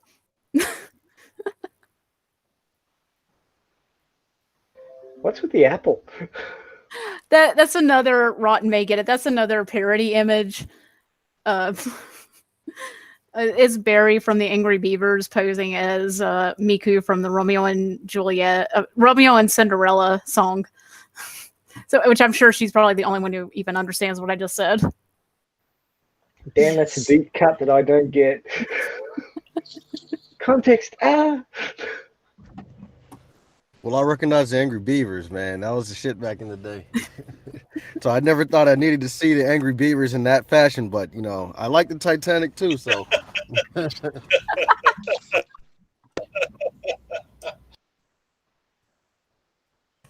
I have some worse ones. Just go on my DeviantArt sometime, guys. Well, they call it DeviantArt. You know what for a we're gonna reason. do we're gonna do that on my stream. We're gonna go through your damn DeviantArt, all of it. Okay. And we're gonna try to find something to embarrass you, to like make your face turn red. All right, so make sure you get into the Kraken that night. All right, we'll see. We'll see. Well, all right, let's get back to the art stream. Okay.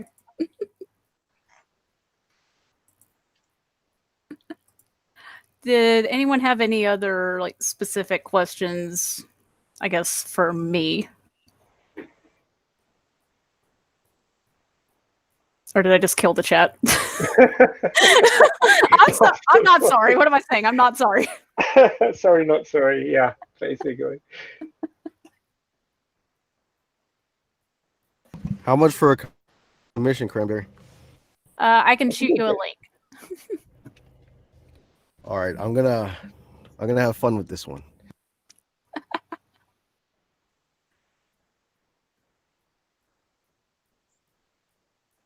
Let's see. Just making sure there's no more questions that popped up. Alita at Camp Crystal Lake. That was Rido walked in when I was doing that art request night, and he's like, "Do this right now."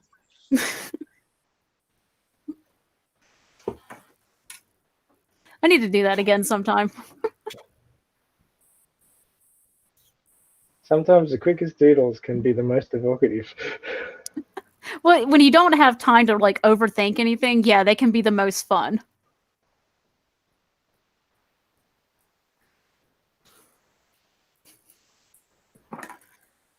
I think I recognize this pose.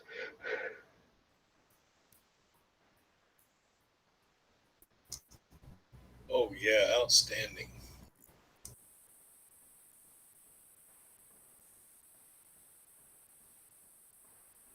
Everybody loves that scene. Mm-hmm. And these were oh definitely yeah, I remember how to do this scene. Now, these were fun because I wouldn't let myself use pencil first. It was straight ink from beginning to end. So if you made a mistake, I had to keep going.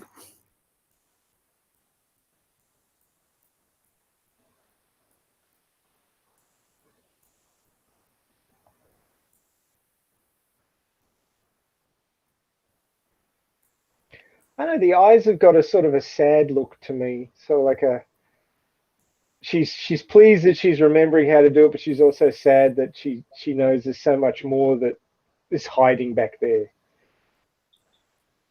Drawing Alita's eyes have been a challenge for me because I'm trying to do my style, but also hearken to the movie and the manga at the same time. So every time I draw them, they come out a little bit differently.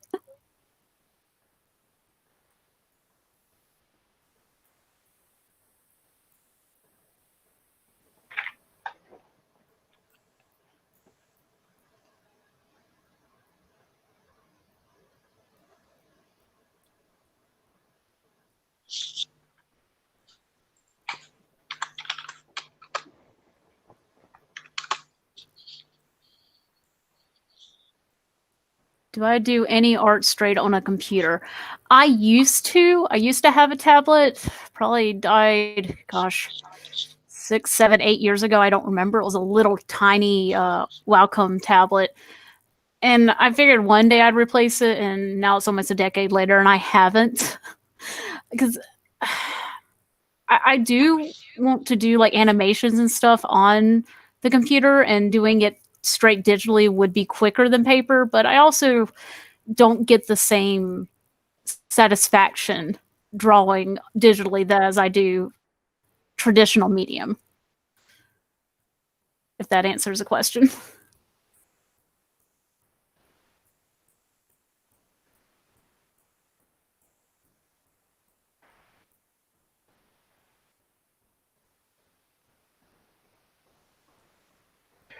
So is this one Hugo, the boy in the picture? Yes, the request on that one was, what if Hugo had been saved and gotten a berserker body? And the person wanted it specifically that's in. what it was, but I didn't want to just be wrong. No, it's fine.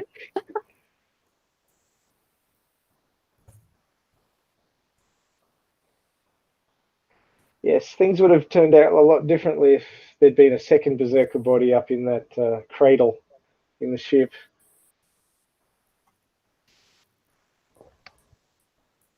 He probably would have got up there too. Yeah.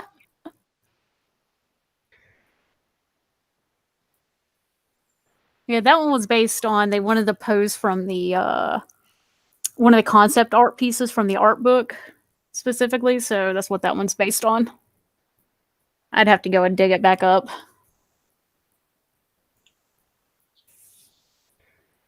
Yes, I guess Vladdy's used to there being non-stop talking when we're discussing concepts, but I sort of sit here quietly and appreciate the art and thinking about what it means and how it's put together. So we get a little bit quieter during art streams, I think. I feel like I'm talking too much. No, it's fine. It's fine.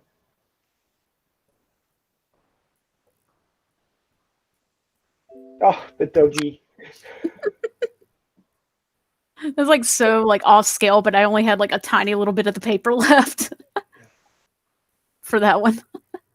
Well, I guess most people have seen the little post credit that didn't end up being a post credit because they didn't want to go down that route. But this is obviously more of a berserker version. That was exactly what was asked. The dog in a berserker's body. That's good. I was very tempted literally to just draw his head on a human body. Let's just be literal here for a second. But I was good.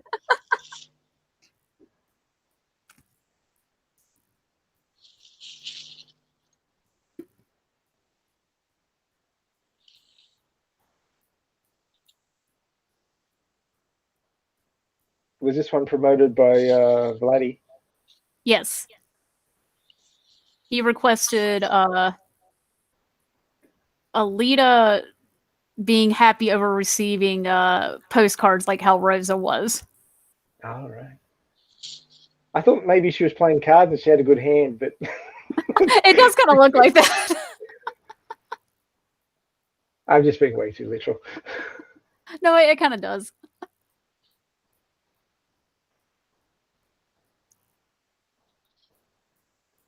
Oh, back to the boy again. Oh my god.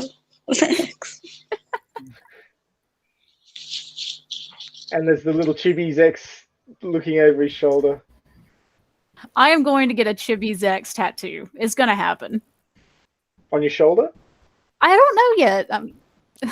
I'm debating on, I want to get something Zex related and something Alita related, and I'm still debating exactly what and where, and then I have to save up money for it.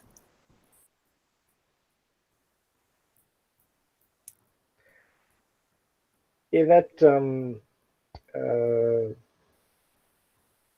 Zex fanfic had some interesting ideas about why he didn't replace his eye.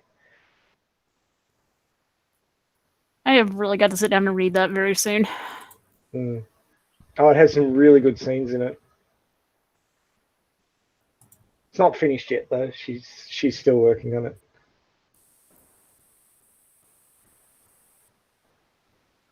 There's so many good characters in the manga that could be explored more through art and writing. So there's so much more scope. Mm-hmm. He could almost do a 30, even more than 30-day art challenge just on Alita characters. Oh, totally. I mean, if you look at that one artwork with all the characters in it, there's so many of them. Mm-hmm.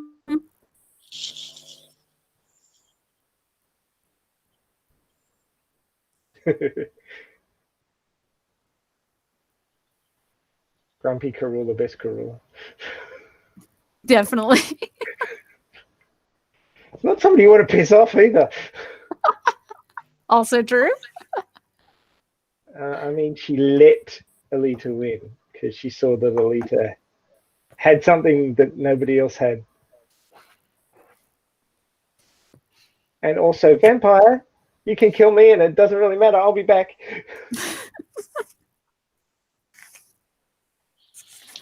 She is one of my all-time favorite characters of the whole thing. Yeah, a lot of people just don't like the vampire arc. I'm like, screw you guys, it's awesome. I love that arc. Especially love the ending where you get to see Corella progress through different times of humanity, all the way into the space age after Star City is done with and turns into Iron City and stuff. And how many fucking people she's killed. That was great. That stairway of just dead people and blood smeared everywhere. That was a pretty cool image. That might be my commission.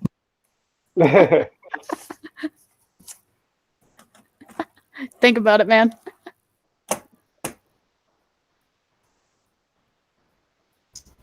Well, I agree. If she made it into the movies, go ahead.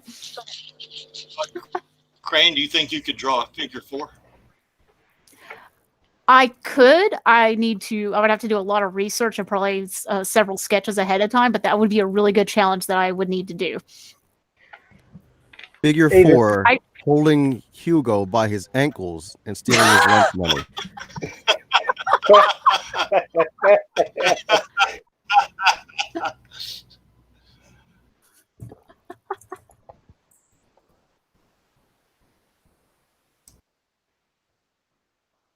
Oh no, that's funny.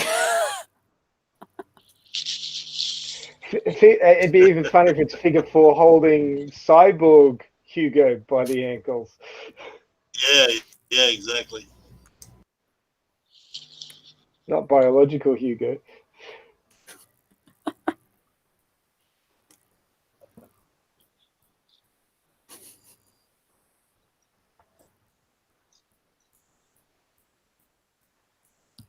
Oh gosh, I think that's actually the last one in the folder. It probably is. There's a few others I jumped past by accident. Like Alita saving the duck. Save the duck! That still like randomly just pops up in threads. I'm not sure why.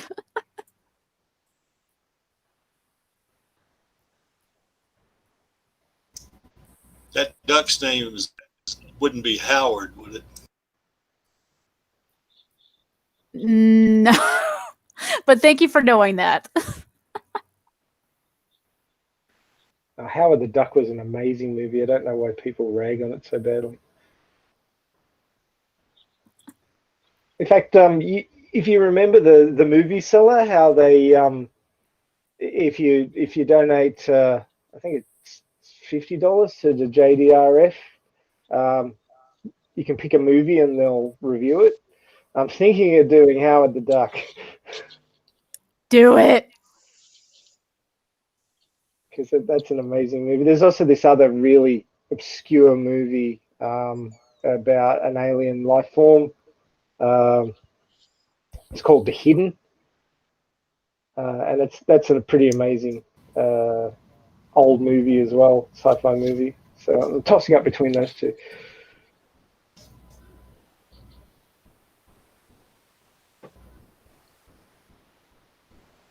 So if they're oh, here's another good one. I like that pose. Just thinking, stop giving me ideas. Now I want to draw Howard the Duck with like an elite army shirt. I don't have time for that. That would be good.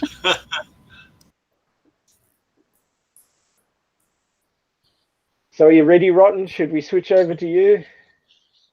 I mean, if it's okay, yes. I'm going to stop sharing my screen and then find your group of images and then come back. Where is it? Oh, it's over here.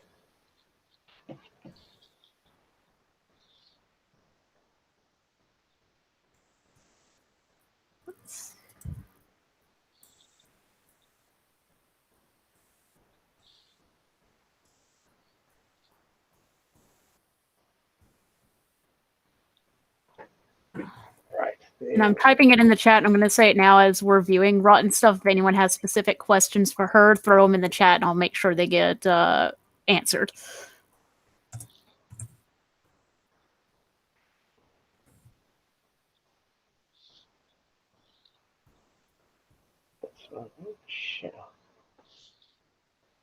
Okay. I think I got the right folder now. Does that look right? Yeah, there is everything here. Okay. I mean, I've probably done more, but it was like really a long time ago when I would be too embarrassed about showing all my really, really old stuff. I hear you. Yeah, that would be like me showing off stuff that I wrote about Alita in the 90s and yeah, well, it's not going to happen.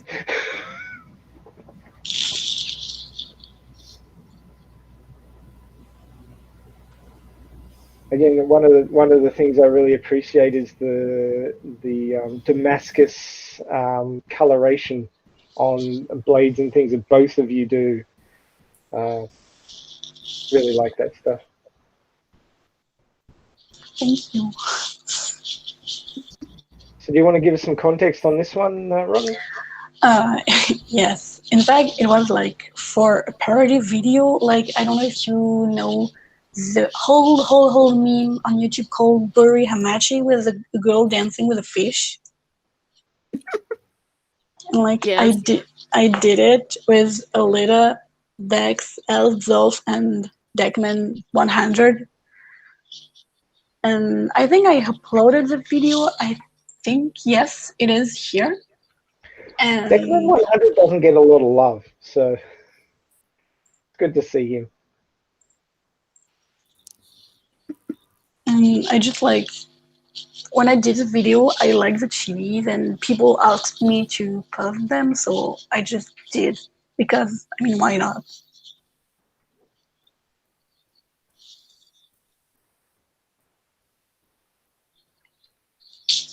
Sure Oh yeah, for this one, like, I used to be a member of a Facebook group about gun in for friends, and like for the page we were managing with a former friend.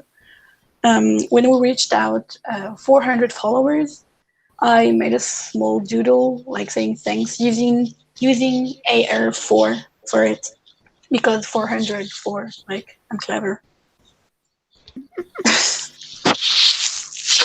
I like see the that. link.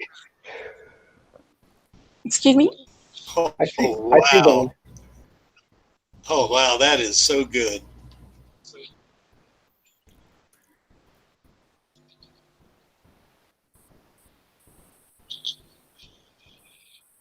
I think you have a new fan, Rotten. I think you. the Crazy Creek is getting into it. I sadly haven't drawn anything Alita related like lately. I really want to, but school have been like eating me out so bad. So Well, we hope that you get some free time to do some more Alita art because I personally really like it, and I think there's going to be a few others who are big fans. There's something about Chippy's ex. He's just Yeah. a word that was used by Monkey Magic way back when. I don't know if anybody remembers that TV show. They did a reboot of it recently, which wasn't nearly as campy, but the Japanese doing a Chinese story, and you had a woman playing a man who was very effeminate. it was very all over the place, but it just worked. And the word just to describe Monkey was irrepressible, and that's Zex. Zex is irrepressible. Zex is perfect. Yeah, he looks like he's thinking about doing something. There's some ass kicking coming from those boots. Let's just put it that way. Yeah, I love it that. is. He Is that one definitely in looks like he color wants pencil? to do some shit. Is that piece done in colored pencil? No, it's in watercolor. Oh, really? Yeah, I'm really bad at using color pencil, so whenever I draw traditionally, I use only watercolors or only liner pen with, making like dots and small lines in black and white. Okay, that's cool. I used to paint with like acrylic, but I didn't paint in so long. Maybe I should like try again. But like I still don't have time for it because like my animation school take like my life. Yeah, school can do that. So Where this are is you an going art to school that you're school? doing? I'm in ISMA at Montpellier where I study CGI and like I'm adding towards animation and rigging specialization. Nice. Anything that Weta She's can make been- use of for the sequel? Sorry, I always got to bring it back. I can't help myself. Yeah. Want my damn sequel? Get on with it. You and Izan need to do a project together. You're not that far away. He's in Spain. You're in France. You can make it happen.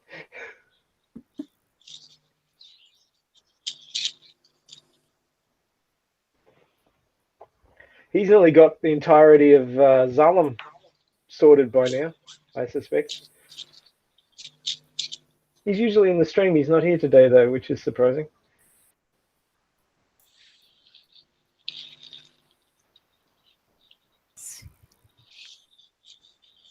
Oh my god, this one is like still unfinished after like 2 years. I still have to color it.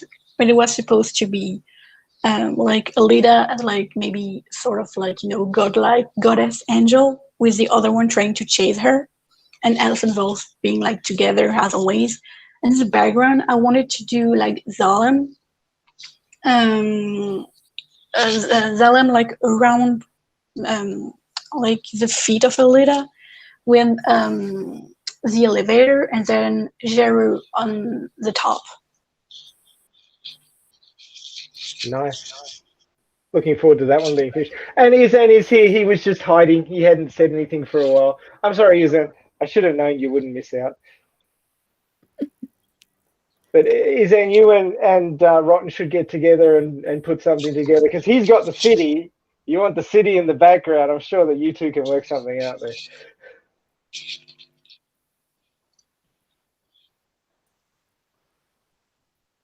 I always think that just like writers, artists should work with each other and work off each other's strong points and make things even better. The problem with me is that like I'm a professor. Sorry, could you repeat that? Yeah, sorry, excuse me. The detail is.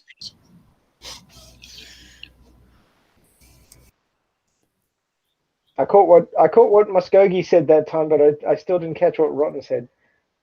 Oh, sorry. I was saying that I'm rather inconsistent in my way of working because of personal issues and stress and pressure because of school, and like I tend to procrastinate way too much, and that's why like it's getting hard for me to work on some stuff sometimes. So I always worry when like people wants to work with me, because I'm always very afraid of disappointing them, because I always end up disappointing myself anyway. You've got nothing to be disappointed about. Art is just the effort of starting to make art is worth the effort, is what I'm trying to say. I mean, you feel like you're disappointing yourself, but I look at this and I go, I could never do that. So you are so far beyond anything that I could ever do in the art sphere that you should never feel disappointed. It's just amazing. So I'm not blowing smoke up your ass, okay? So I understand the personal issues. I understand the wanting to do better, but know that where you are is so far beyond what a lot of people could do that it is amazing. So feel appreciated. Yeah, it is. So let me jump in and say, as someone who's older than everyone else, artist-wise, you're never going to stop feeling that way. You're always going to feel after you're done with a piece, oh, I should have done this better. I should have done that better. You learn and you move on to the next piece. Nothing is ever going to be perfect to you, because as the artist, you see the imperfections. And if you have to take a step back from a project, do it. Sometimes you need to step away for a little bit. Absolutely nothing wrong with that. Thank you. I agree with that, but the problem is like sometimes when I step away, well, it's like unfinished for 2 years. Oh yeah. I've got some pieces that will never be finished. I just gave up on them. I want to finish them, but like when you keep drawing all the time, your style evolves and change, and you improve and you change a lot of stuff. So when you look back at what you did before, you're like, I like it, but also I don't like it, and it's weird, and it's just like annoying. I got to say for this piece that Elfin's Wolf look way too pure and naive. I've never seen Kashiro draw them like that, like ever. So it's something completely new. Actually, there is a whole story behind this drawing. In the first place, like at school, we have an illustration class.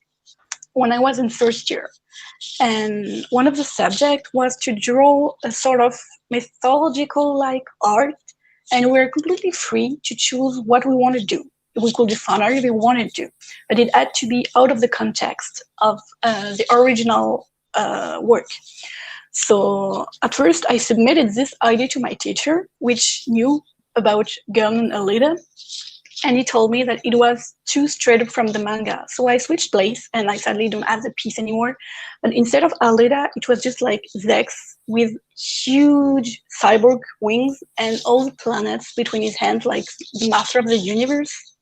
And then at the bottom, you had Alita chasing him, and her legs were fused with the scrapyard's buildings. And then you had Elf and Wolf in the same place, but they were looking more afraid of him. So, then when I wanted to, I had a project about doing an art book about Gun and stuff, and I switched all the places back to my former Heidi, which was this one here.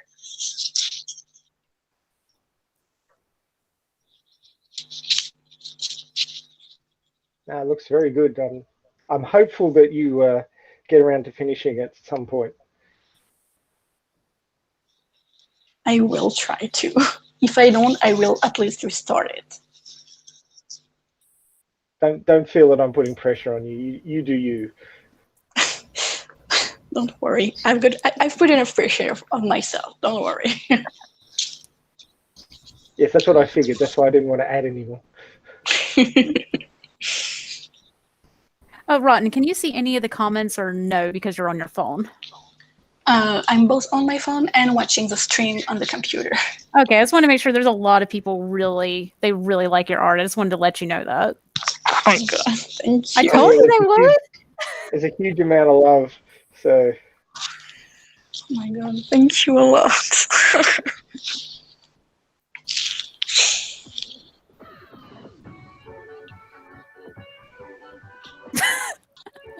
I don't know that you can hear my audio from playing this video, but oh my god, it's cute. Yes.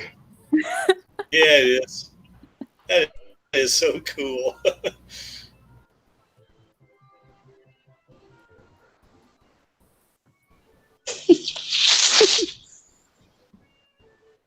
So cute. Thank you. I think it's on my YouTube channel, I think, along with like animation demo reel and school stuff.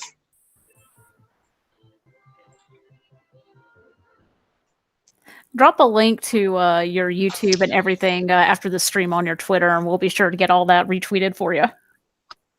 Thank you. You will see my school projects as well. Oh, no, I love those. Seriously, guys, on her Instagram, some of those school project posts are amazing. I wish I could draw backgrounds like that. Thank you.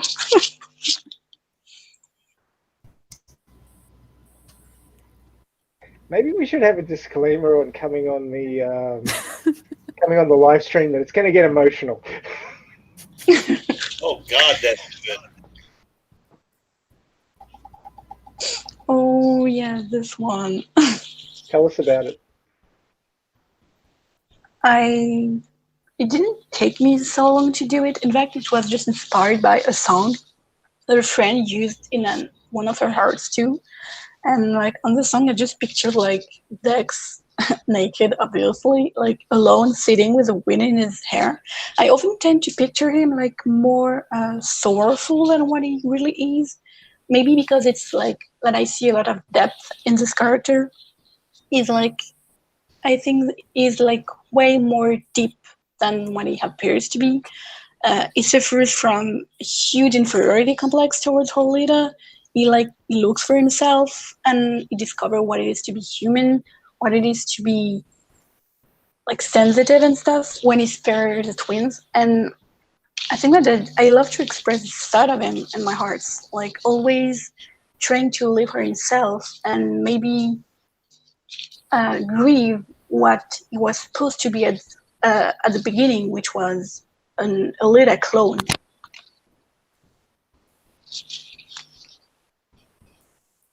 Yeah, I think you're on the money there. The way I haven't written about him, but this other woman who's writing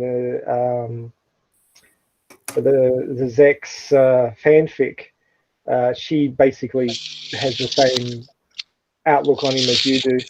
A lot of depth, a lot of there's a bit of anger. There's a lot of exhilaration and exuberance, but there's also a lot of depth about questioning who he is, what he is, where his place is, how he feels being a clone of another character, another strong person.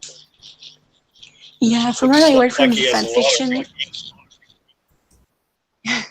I wish Kichiro wrote more about Dex. And like, I'm really looking forward to this fanfiction because the person writing it really like captured everything perfectly, and it's something I totally could see in the manga, and like I just love it, and it inspired me again to draw him whenever I will have time. Lex is a character I feel such a strong connection to. Like, he actually has a lot of issues that I deal with myself, and he more or less like saved me when I was in a hard time. When I say that I fell in love with him, like it's not like in an exaggeration. It's just like it became like my whole world for like maybe 10 years now.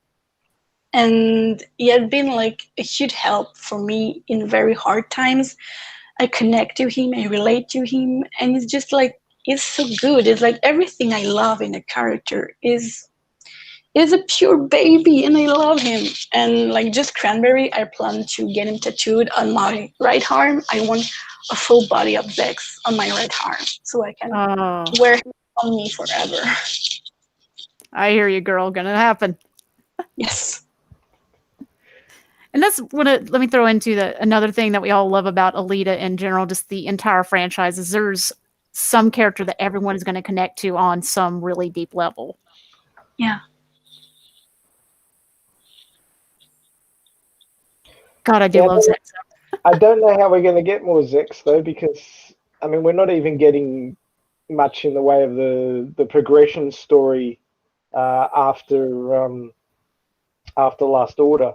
He's sort of gone back into the past and is really ruminating over Alita's prehistory, as it were. I really want more Dex in the manga, and like technically it had been said that he's still looking for Alita to fight her, and there is a whole intrigue after that OTTs that have been like put in place. So I need more Dex.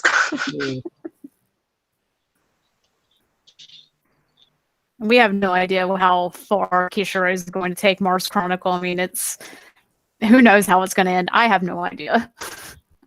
Yes. That's not Happy Zex. No. Grumpy boy.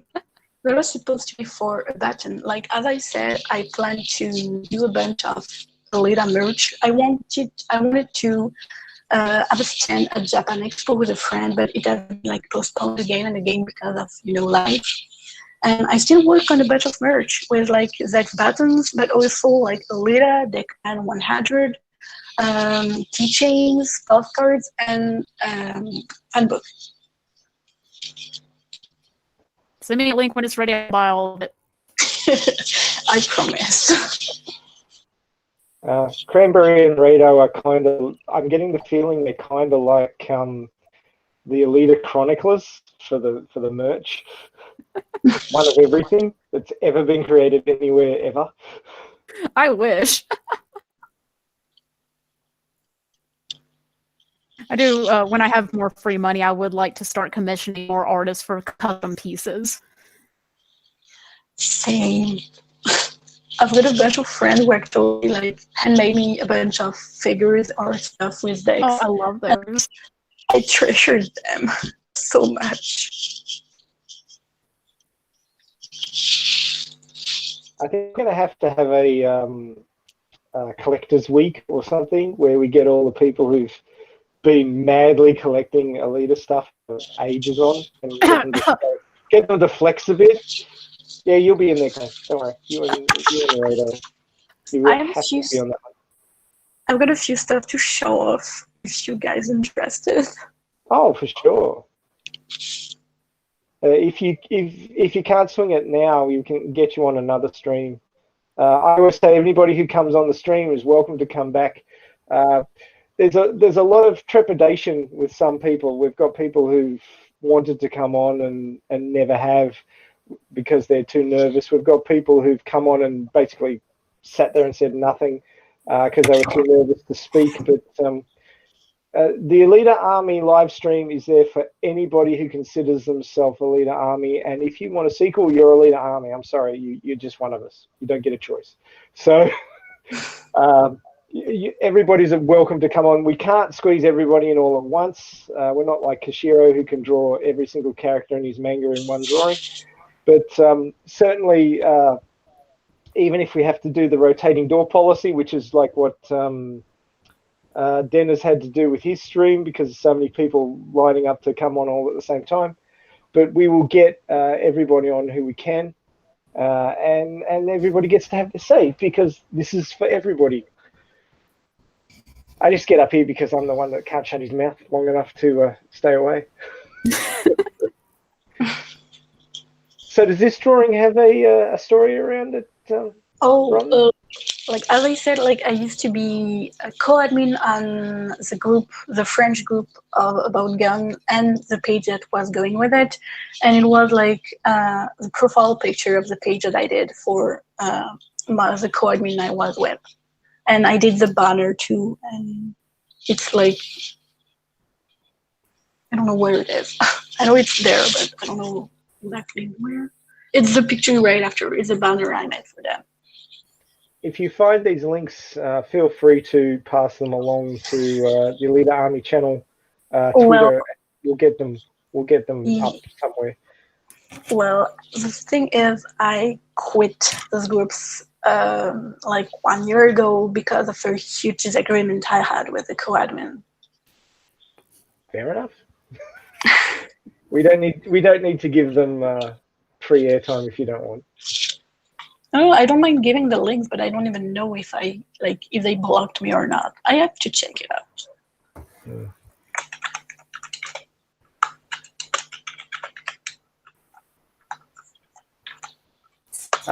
Is this the banner part? Yep, it is. There was really nothing much to it, just like funny thing, and of course I too add decks every time. Of course. And even Deckman 100 gets a bit of a look in every now and again, so that's great. Underutilized character Deckman 100. That's a cosplay that needs to happen. Totally. I think it happened. I think I saw 100 somewhere online. Oh boy. I'm almost sure. Oh boy, yes. And boy, yes. Mm. And boy, oh boy. God, that is good. That is so good. Golly. Thank you. This is my favorite art piece of decks. Like the favorite, it's the best I've ever done. That is such a Superman pose. Thank I can you. just hear the music playing. Thank you. It was a pose like inspired from the manga, except it was looking on the other side, I think. I don't remember. But like it was a pose for me that was like meaningful because he's standing straight. And on this drawing, I want him to look to not face Zalem because the title of the drawing is Hope. Hope that things evolve, hope that there is a future even for him. He's not facing Zalem because he's looking forward on life. Like Zalem being attuned, it's his past, so you have to look the other way. That's why Zalem is in his deck, and that's why most of the lights come like in his face because it's the light of the future. And here again, it's a drawing that had a huge meaning for me when I did it. Like a lot of my art pieces like are a bit like therapy for me. I tend to express the thing I need to hear or I need to feel in my drawings most of the time.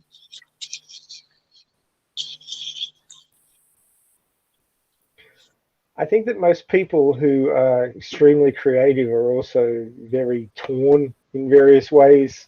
Um, the emotion that the artist is feeling, be they a visual artist or writing or whatever, is part of what makes them strive to do their art, and it comes out in their art.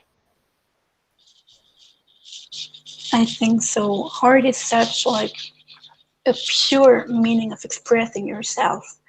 It's really therapeutic and really cathartic. It just like it. I don't know for you, Cram, but like when I draw, I just completely empty my mind. Like I just put on some music or even like a show or a movie in the background, and I just focus on what I'm doing. And it's just like a moment when I don't like feel anything else but the drawing I'm making.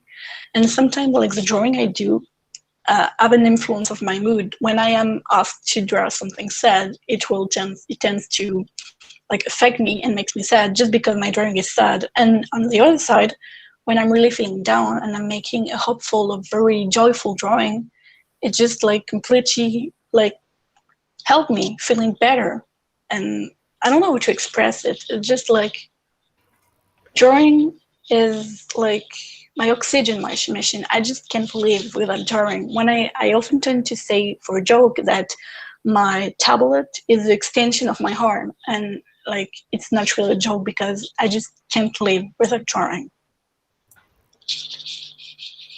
I completely agree with all of that. I do need to focus more on the art when I do it.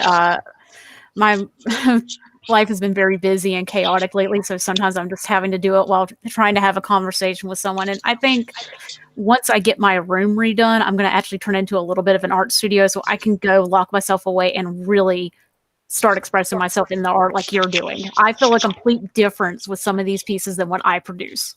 And I am freaking amazed by that. I need to get back into this. So here's this youngster showing me up. You feeling some motivation there, friend? Yes.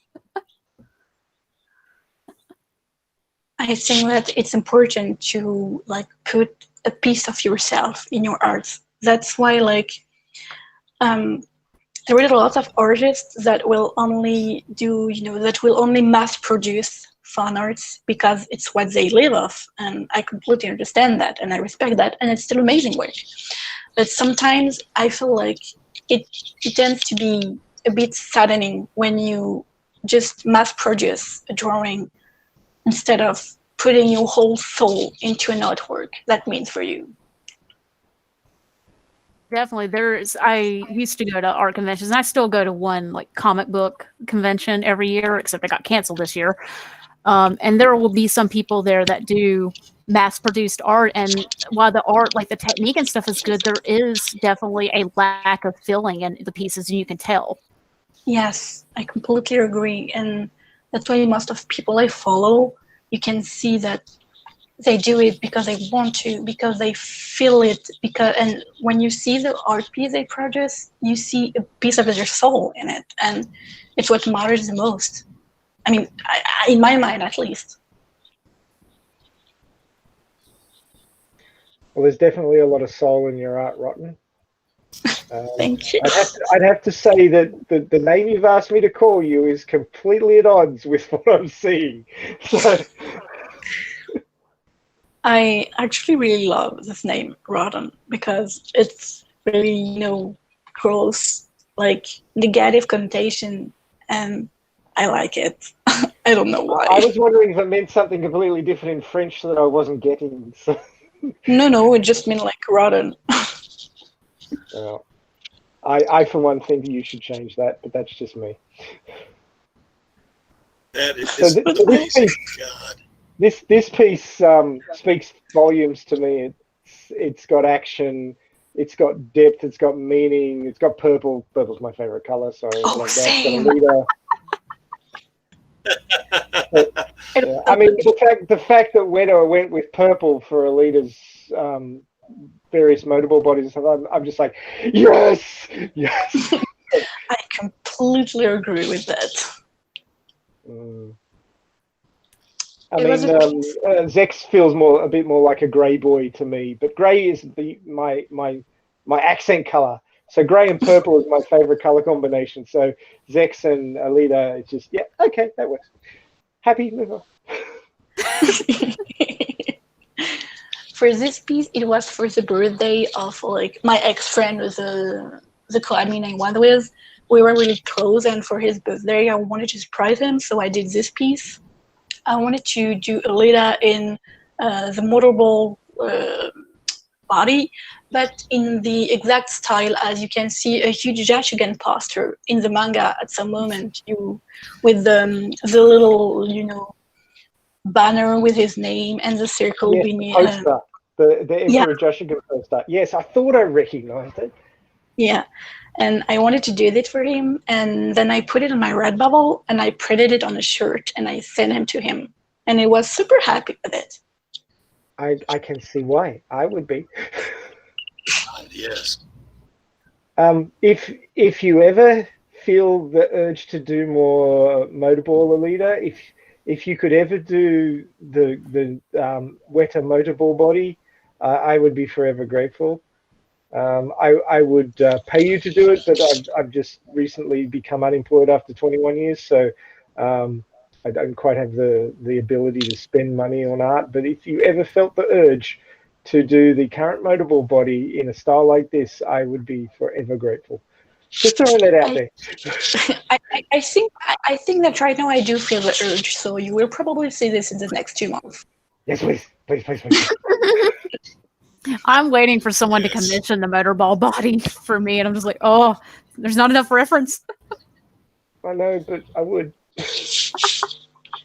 I would love to get to Weta and just say, guys, if you've got any more of that motorball body, if you've got any reference drawings, just please pass it on to the Alita Army. We need it so bad. I agree with that. I think there is slight references of it in the movie art book. Yes, I have that. Mm-hmm. There are. Same, of course. But it feels a little bit undercooked compared to what they gave us in that final scene.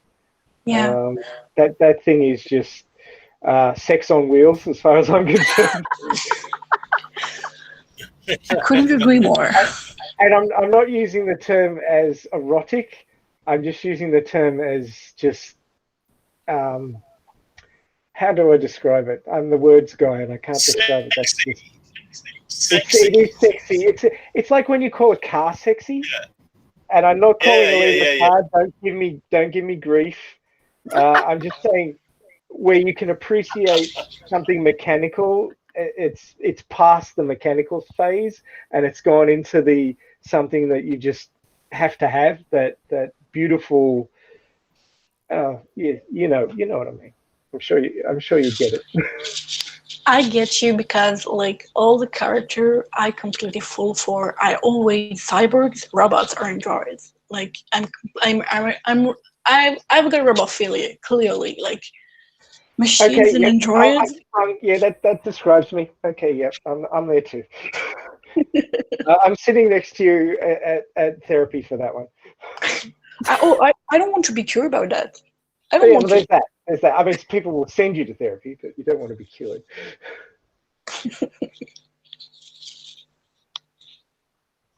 Hugely appreciative. So yeah, if any of that artwork pops up, know that I will be stealing it. I'll be yoinking that. It will be yeeted straight into my collection. All the artworks I post, you all are free like to take them and to read.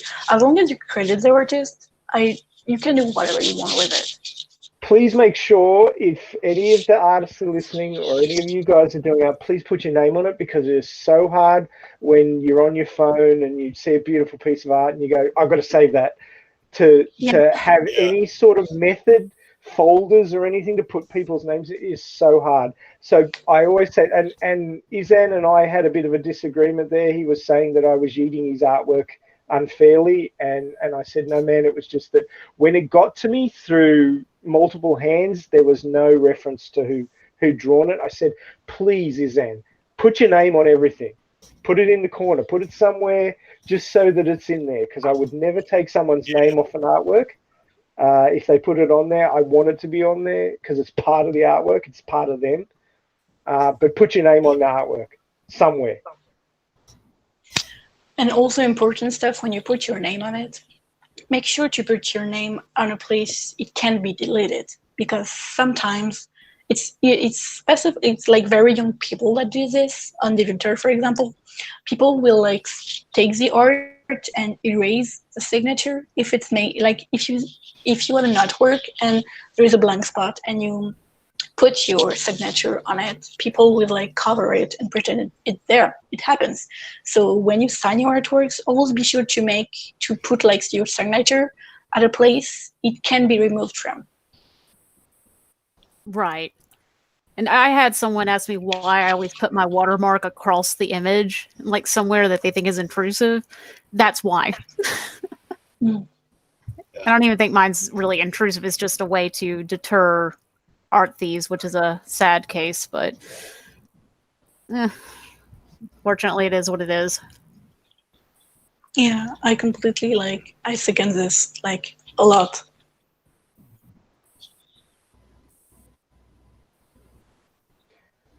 Yeah, I'm grabbing art off the internet to put onto my fanfic pages to sort of try and illustrate sections of the text, and I do need to go back and try and use like a reverse image search or something like that and find out who the artist was and credit everybody. But then again, when you find this stuff, it isn't there. The name's been removed because it's gone through a number of hands. So, but I know now how to do it, so I need to go back and do that. Because, yeah, using people's artwork and not crediting them is just not cool.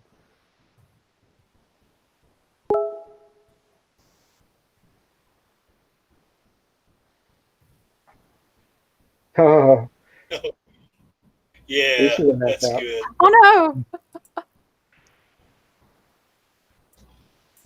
All right, guys. Ron's have a technical issue. She'll be right back. Oh, right. Okay. Do. Hold music. Do better singing than me, man. You do not want me singing. That Jeopardy tune comes to mind.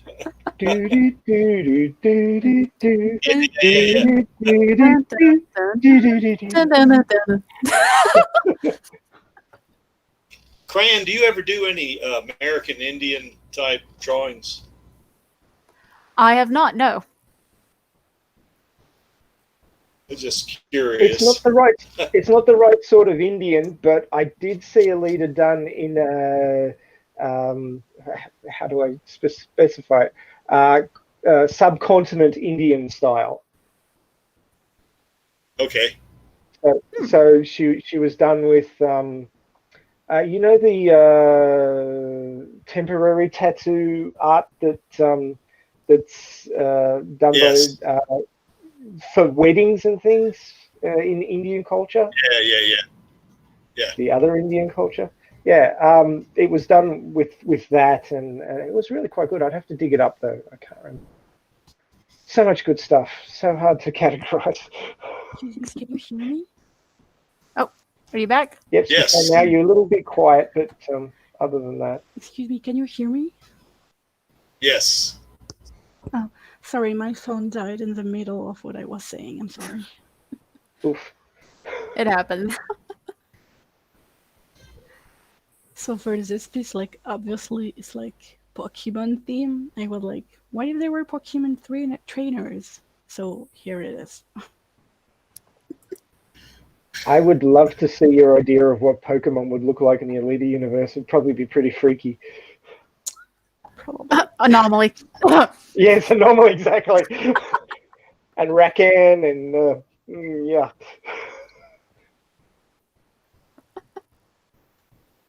Oh, come on, Den, don't let me down. He mustn't be listening. He always jumps on every time I say something about them. He always jumps on it. He's too busy grilling. Yeah. It's probably Well, someone did ask, what starter Pokemon would Alita and Zex use?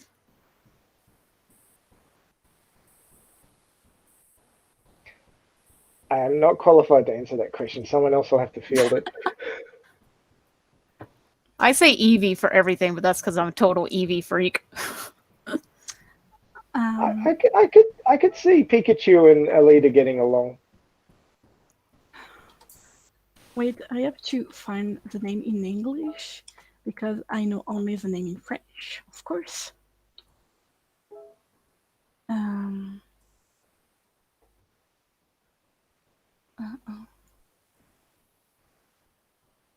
Usually, if you say somebody's name 3 times, they appear, but when you say last 300's names 3 times, he disappears. Can you hear me? Yes, we can. I think that Zex would use it like a Mykiana. I don't know why. I think he totally would have that Pokemon. Not sure I know that one. It's a hyena.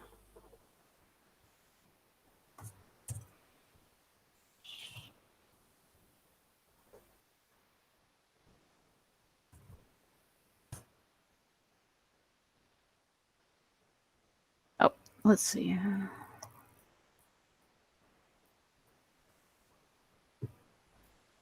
Yeah, I'm not sure on that. And my computer's being slow. Sorry, guys. Yeah, I know next to nothing about Dragon Ball. In fact, I'm finding out about it with my son. Oh, sorry, I'm mixing Dragon Ball and Pokemon. See, I know nothing.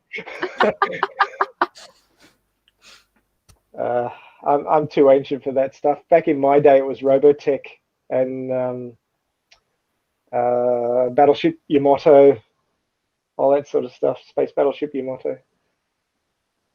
Before all the Pokemons started happening. Showing my age now.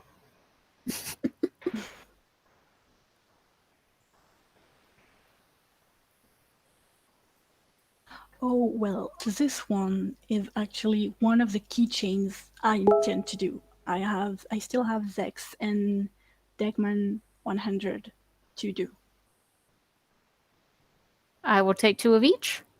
Yes, that would make some awesome merch. I really like that. Well, that will be done one day, eventually. It's even got the sort of highlights and coloration of those little plastic keychain productions. I don't know. I just like that kind of shading, like adding like a very shiny aspect. And I want the keychains to be, holographic, like very, shiny, because it's beautiful. Yes. Here's a time for me to jump in real quick and ask you, do you really study color theory at all? Because I feel like you do looking at your pieces. No, colors are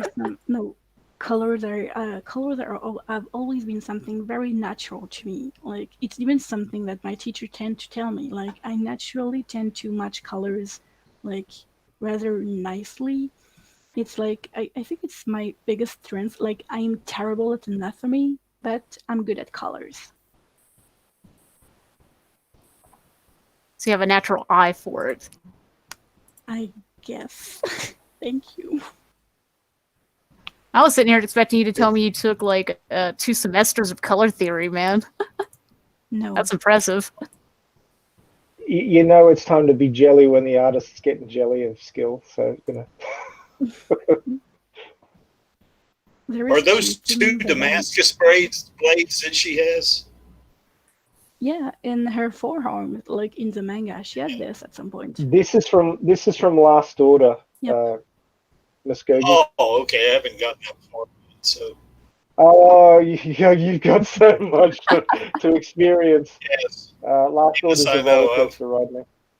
Get into the manga, people. If you haven't read the manga, just read it. Don't worry about spoilers. The movie's going in somewhat of a different direction. So read the manga. The manga is amazing. And this artwork is an amazing expression of the manga. So you can see where it's all good. Just get into it.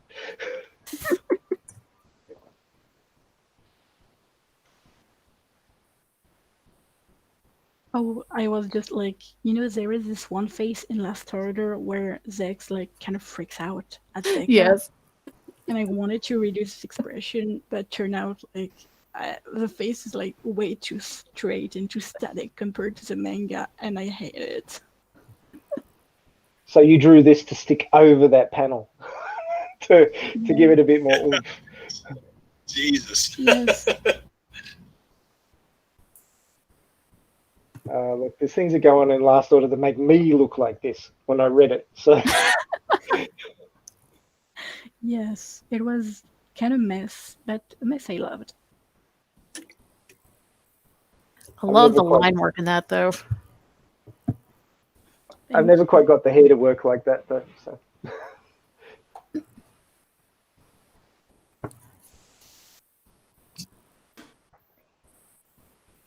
Ooh, that was something I doodled during scenario class last year. Oh man, Pointillism. The point work is just. You see these people who do drawings and it's all a bunch of dots, and then you zoom out and it becomes a picture, and it just blows my mind. The class was really boring. Pointillism takes patience. That is one. Oof. Yeah, but it's really. Right, you are really talented. I can tell you that is really good. Thank you. I did warn you you'd get a lot of love from this stream, Rotten. Thank you.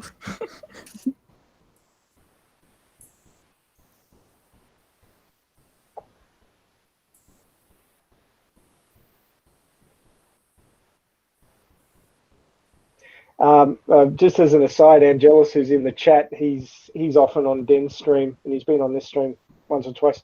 In fact, next week he's going to be the key speaker, so he better be ready for that.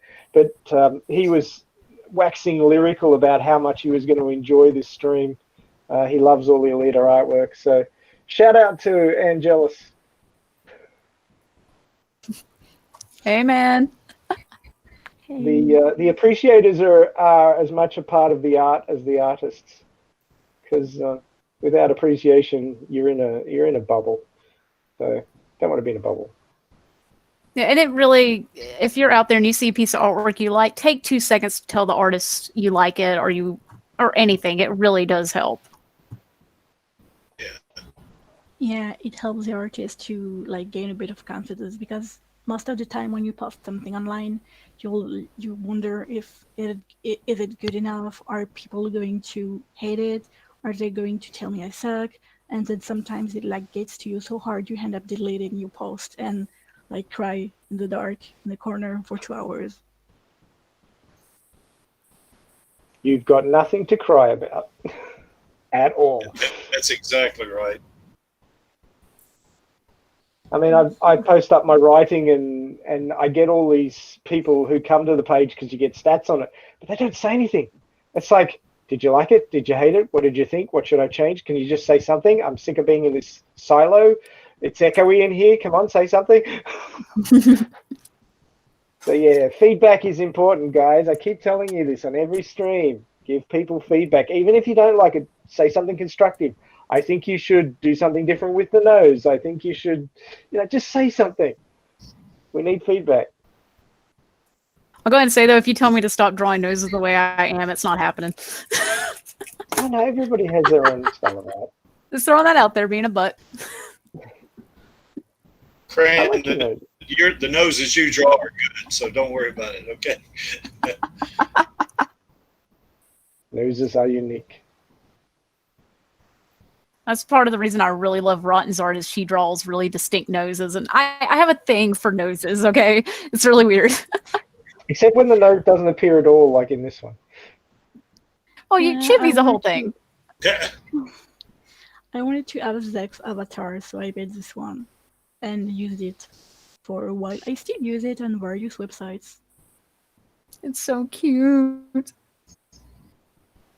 That galley one that I showed earlier with the motorball arm across the front, I would use that in a hot minute as a PFP. It's beautiful.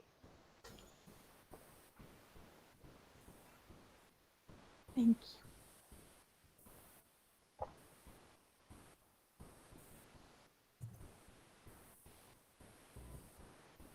This one is very old. I think it's like, oh my god, 2016. I think That's old. 2000. For an artist, old. yes. In terms of I drawing, work in decades now. 2016 was like yesterday. no, like in terms of drawings, it is. Like It you wasn't have the to internet. really. Max is freaking out there, isn't he? He's freaking out. Justified major, man. Shut up.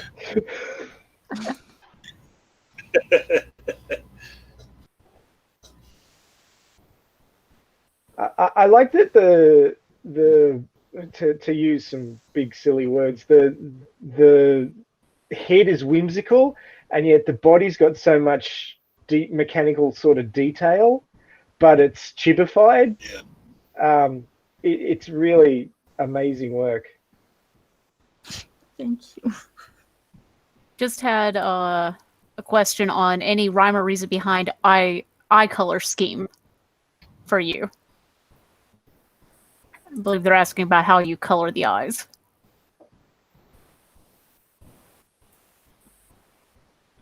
Excuse me, can you repeat? Oh, they're just wondering if there was any rhyme or reason behind how you colored the eyes. Like if there's a particular reason or just because. The green in the eye? Well, because it actually, like, when you look closely at one of the artwork of Dex, the one which is on the fifth volume of the new edition of Last Order, you have a full shot of it on the art book. And when you zoom in his eye, you can see that there is a little green reflection inside his pupil because it's an droid. And actually, Alita has the same. I just like to enhance this. I noticed the one in Alita. I have to go back and notice it on Zex because I do have the art book. It's very tiny because, Zex has, very crazy eyes. I know what I'm doing after the stream. I haven't yet been able to secure that art book. It's a bit of Yeah, good luck now. Yeah, exactly. Somebody was jumping up and down about middle of last year saying they got it in Italian. It's like, oh god, you have to go to Italian now to get it? Wow. Not gonna get it in English anytime soon. Did it even come out in English? It was, as far as, I don't know about other countries, but I know in Japan it was actually released bilingually. It was in Japanese and English. Oh, cool. That's the version I got. I'm gonna have to wait for somebody to die and it come up in a deceased estate before I can get it. I actually have scans of it. I'll send it to you. Ooh. I'm gonna keep you to that, Cran. Okay. That's sounding very smexy. I'm looking forward to that.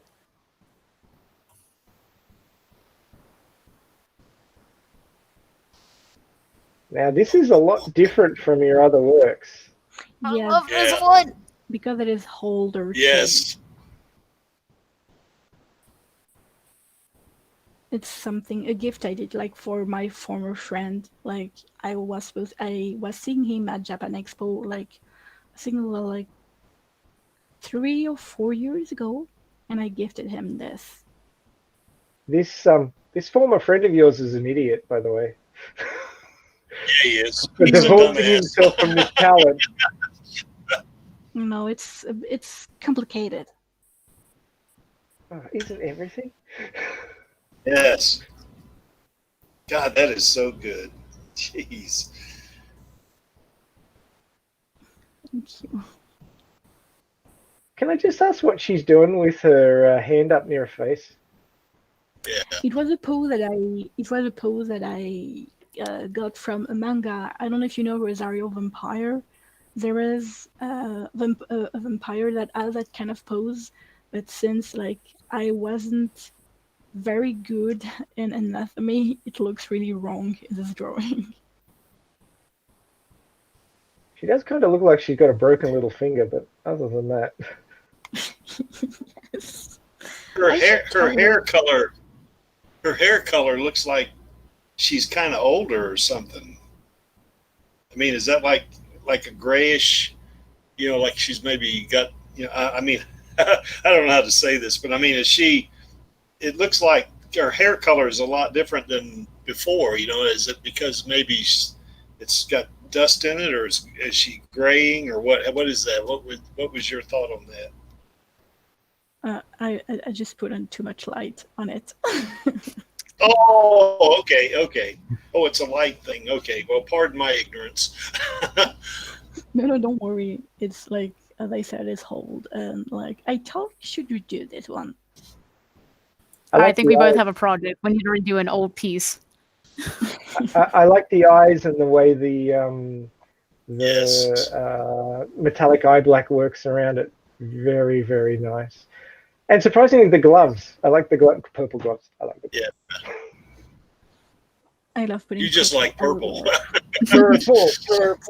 I think I'll be buried in a purple casket or put in a purple urn when I'm cremated. If I'm not, I'm going to be haunting the shit out of somebody who missed that in my will. Same here. I mean, you say it's We'll both old, go but to man, the purple. color theory in this. We'll both go to purple artist heaven. How does that sound? Hang out under the purple trees and talk about purple. Oh, Angelus likes purple. I knew that guy had some sense to him.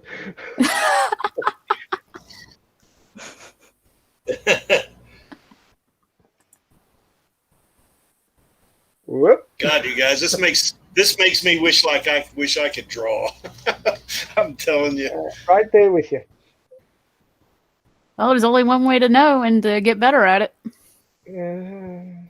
I'm still getting better at writing. If I take time off to get better at drawing, I'll die incomplete. I mean, yeah, not everyone can do everything, but if you don't try. Yeah, and like I used to try writing. I gave that up because I sucked at it. Drawing is. Yeah, well, I'm your mirror image. Yeah, I can write little myself. Drawing is a lot of work. Like there is people that have more predestination to it than other, but overall, like as long as you work, you will you will improve. I had friends who like started from really low in drawing, like, and they kept practicing, and now they're just like super amazing. So it's just like, if you want to do it, just do it. At the beginning, it will be hard. You won't like what you will do, but you must never give up. If it's a thing you want to do, just do it. Keep doing it, and it will go. Be like Alita. Never give up. Yes. Yeah, exactly. Fight. Although I think we have to give up now because this is the last picture in the folder.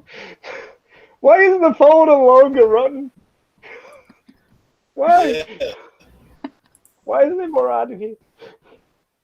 No, seriously, thank you so much for letting us view your work and comment on it.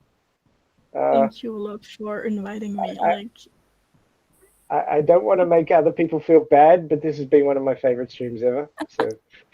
I do want to jump in here. I know we're going over the 2-hour limit. Sorry, everyone watching. I did have 3 questions people had, if I can throw those out real quick. Yeah, go for it. Okay, first one was, actually, I'll do that one last. Angelus wondered if we work on several projects at once, or do we like to take it one by one? I do it all at once, then give up.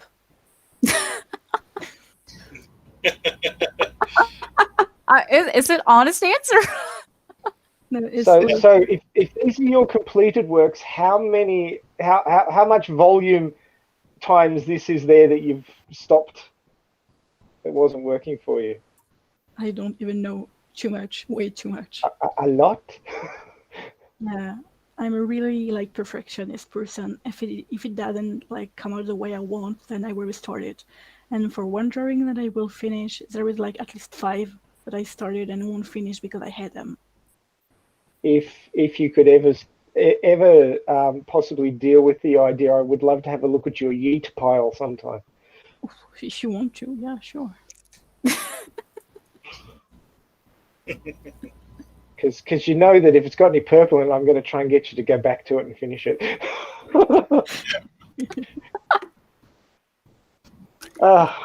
I'm a troll like that. That's all right. And actually, I met Angelus and Avon both asked the same question, so apologize for that.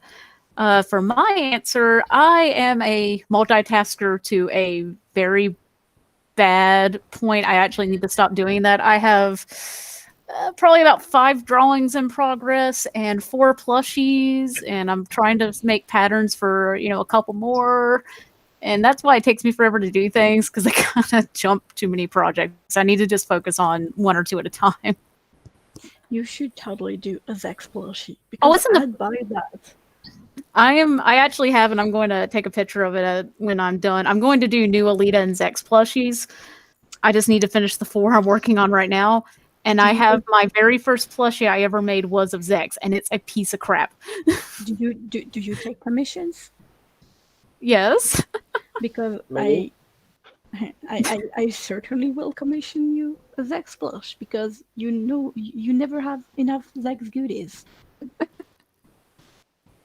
I actually saw. I'll let everyone know about that. I saw a picture on Twitter of somebody who had like I've got an Alita corner. They had a Zex corner with that's her everything they could possibly find with Zex involving with Zex. It wasn't big enough. I got to say there should have been more stuff, but the stuff that they did have was good. That must have been me. Was it really? Yeah, with the figure and the bust with the pointing finger as a chibi and the plush, right? It might have been. Yeah, it's me. There you go. But I agree. There is no more. There is. Are you part of the hashtag Zex army?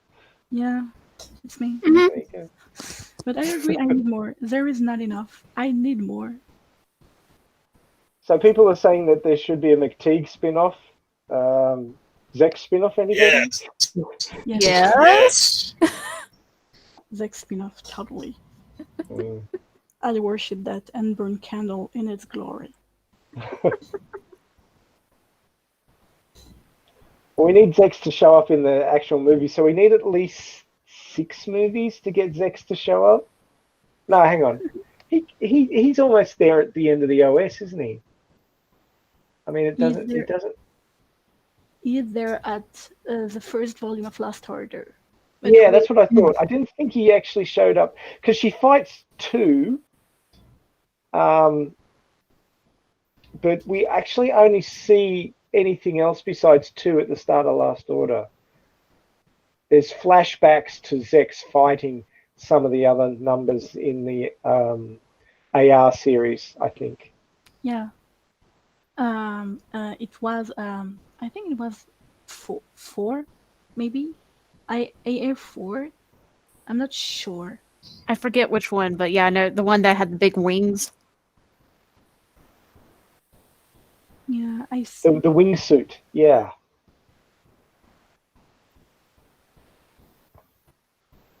I don't know if all we get, in the original trilogy of movies, is just a little nod to Zex and a flan, I'll be happy. I think in the 3rd movie that they could bring him in because he's running around the Badlands. So, you know how Motorball wasn't until volume 3, I think it is, in the original series, and yet it's in the 1st movie. I cannot see a reason why, if we get the Zex army moving, that we couldn't have Zex in the 3rd movie, in the Badlands. He could be brought in. How do we feel about that? I need a new pair of pants.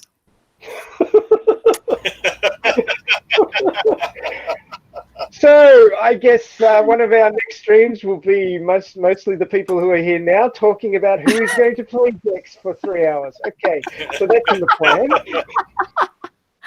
Okay, what the last question? Last question. I'm trying to get this back on track. Sorry, guys. I guess I should have warned you. Us two would just talk about Zex all the time. It's even when the host drags things off track, then you're really screwed.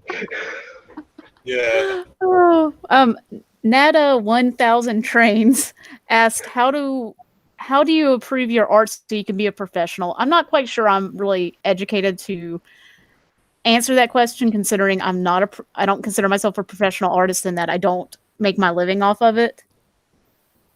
Have you been paid to art? I have, but I don't run. That is the description of professional. Somebody who gets paid to do what they do. I'm a Yes. professional scientist. I've been paid to do science for a long time. I don't know how it works in like USA, but I know that in France there is like a difference between pro and amateur. Amateurs still get a sell in convention and stuff, but professionals are the one considered professional are the ones that make it into like publishing industry and like general art and entertainment industry, and not the and like amateur are the ones that make this that have this as a hobby, more that as a hobby and like with something on the side like a job or something. Right, that's how I see it. There's a grey area. It's purple and grey, Right. but it's a grey area. I will be an official professional in 2 years if everything goes well. It will. You Looking got forward Nice. to it. You have got to tell us when your first, when I say published, I mean like widely published piece comes out, like whether it's in a book or something. We'll all rock up and push up the circulation numbers for you. That's what the Alita Army does. I've got a big project since 2009. Original and of course heavily inspired by Gun. It's like science fiction, cyberpunk, apocalyptic stuff. Ooh.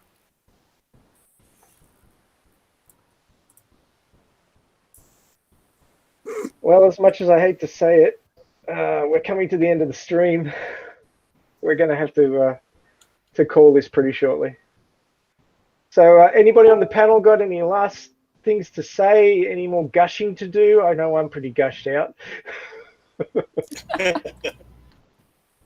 Only that I tell you, Cranberry, you and gosh, I can't recall your hand. Rotten, you and Rotten, man, that is so. I mean, this has been so enjoyable to see you guys. I mean, you are both very, very talented, and I don't care if you call yourselves professionals or not. You are exquisitely talented. So, anyway, I'm really happy I got to see all this art. It was great. Thank you very much for having me and for like being so nice to me. And it was such an honor to be there and to hear you and to be with you. Thank you a lot. Oh, we're jealous. Don't go there. I actually accidentally showed behind the scenes with our show notes. We put together show notes each week, so we have some idea what the hell we're doing. This is an organized stream, as it were.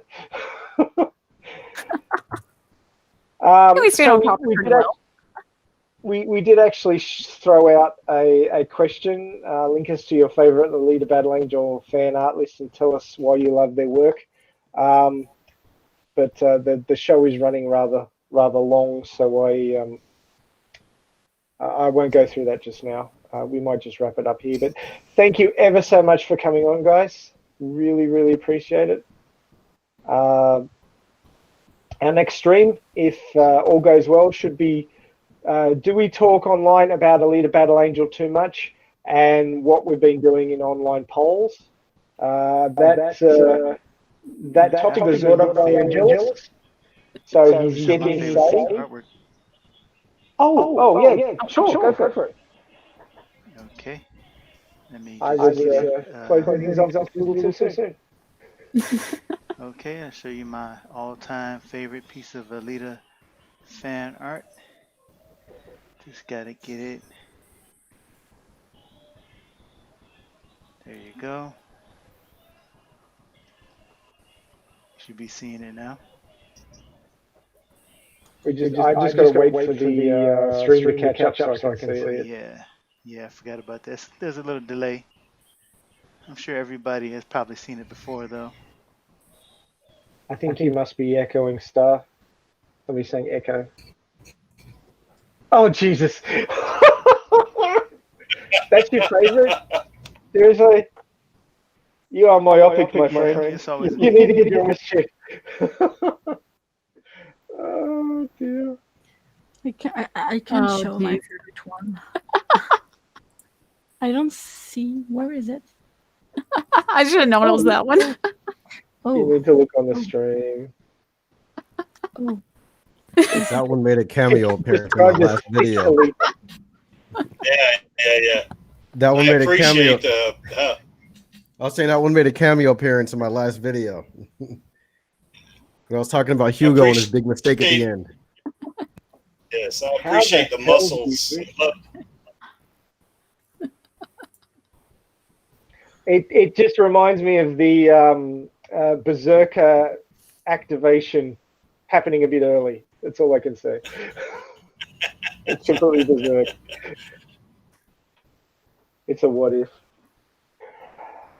Well, hopefully our next stream won't be that. It'll be, do we talk online about Alita Battle Angel too much and online polls? The topic brought to us by Angelus, so he better be on that stream or else I'll go up to Brisbane and pop him in the nose if he doesn't come on. So that should be an interesting conversation and one worth following.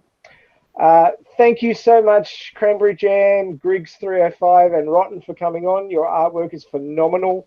Please keep it up. Please know that we love you for your work. It's terrific. And we look forward to a whole heap more of it, especially that promotable body artwork. Looking forward to that. Yeah. So much purple and grey. Oh, yes. So please come on the live stream if you want to. The details will be in the information below this video. Hop on the Google Doc and put your name down. We are working our way through them. Sorry if you've been on there for a while and haven't been called up or had your topic put up as a stream yet. We're working on that. But please be involved. We love your involvement. This stream is yours if you're part of the Alita Army. If you want a sequel, you are Alita Army, and we want you on here. So please rock up and be involved. We had a few artists who I pinged and asked if they wanted to be involved, and they felt too shy. We are family. There's no need to be shy. Please come on. Everybody who comes on feels a bit trepidatious at the start, but once you get on and start talking about Alita, you just can't stop. Look at me. I practically never stop talking, so there you go. It's easy. You just open your mouth and the words come out. So thank you for joining us.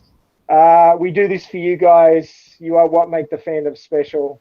And as we like to say at the end of every stream, if you can find them, if they're out there, if you're in Brazil, I'm sorry, but hopefully one day you will get them.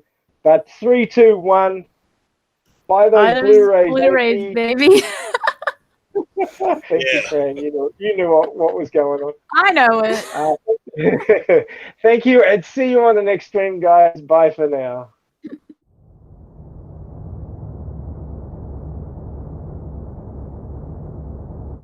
You know, back when I was in the academy, we would follow every toast with a song.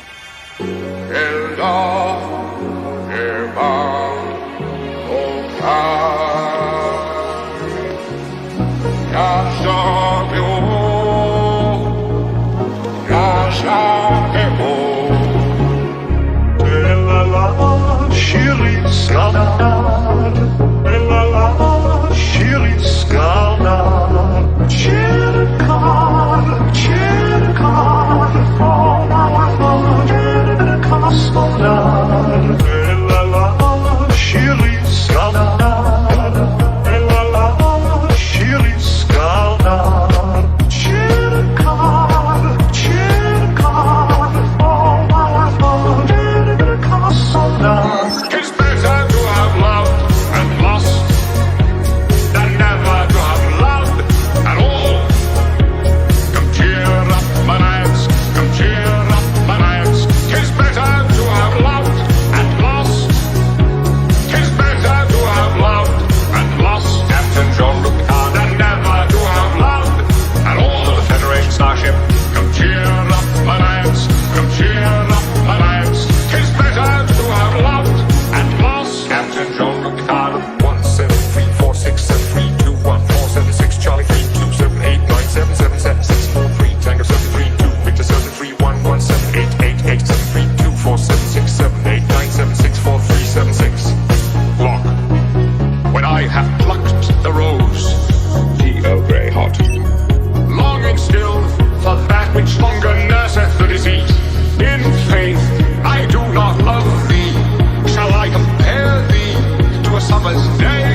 You're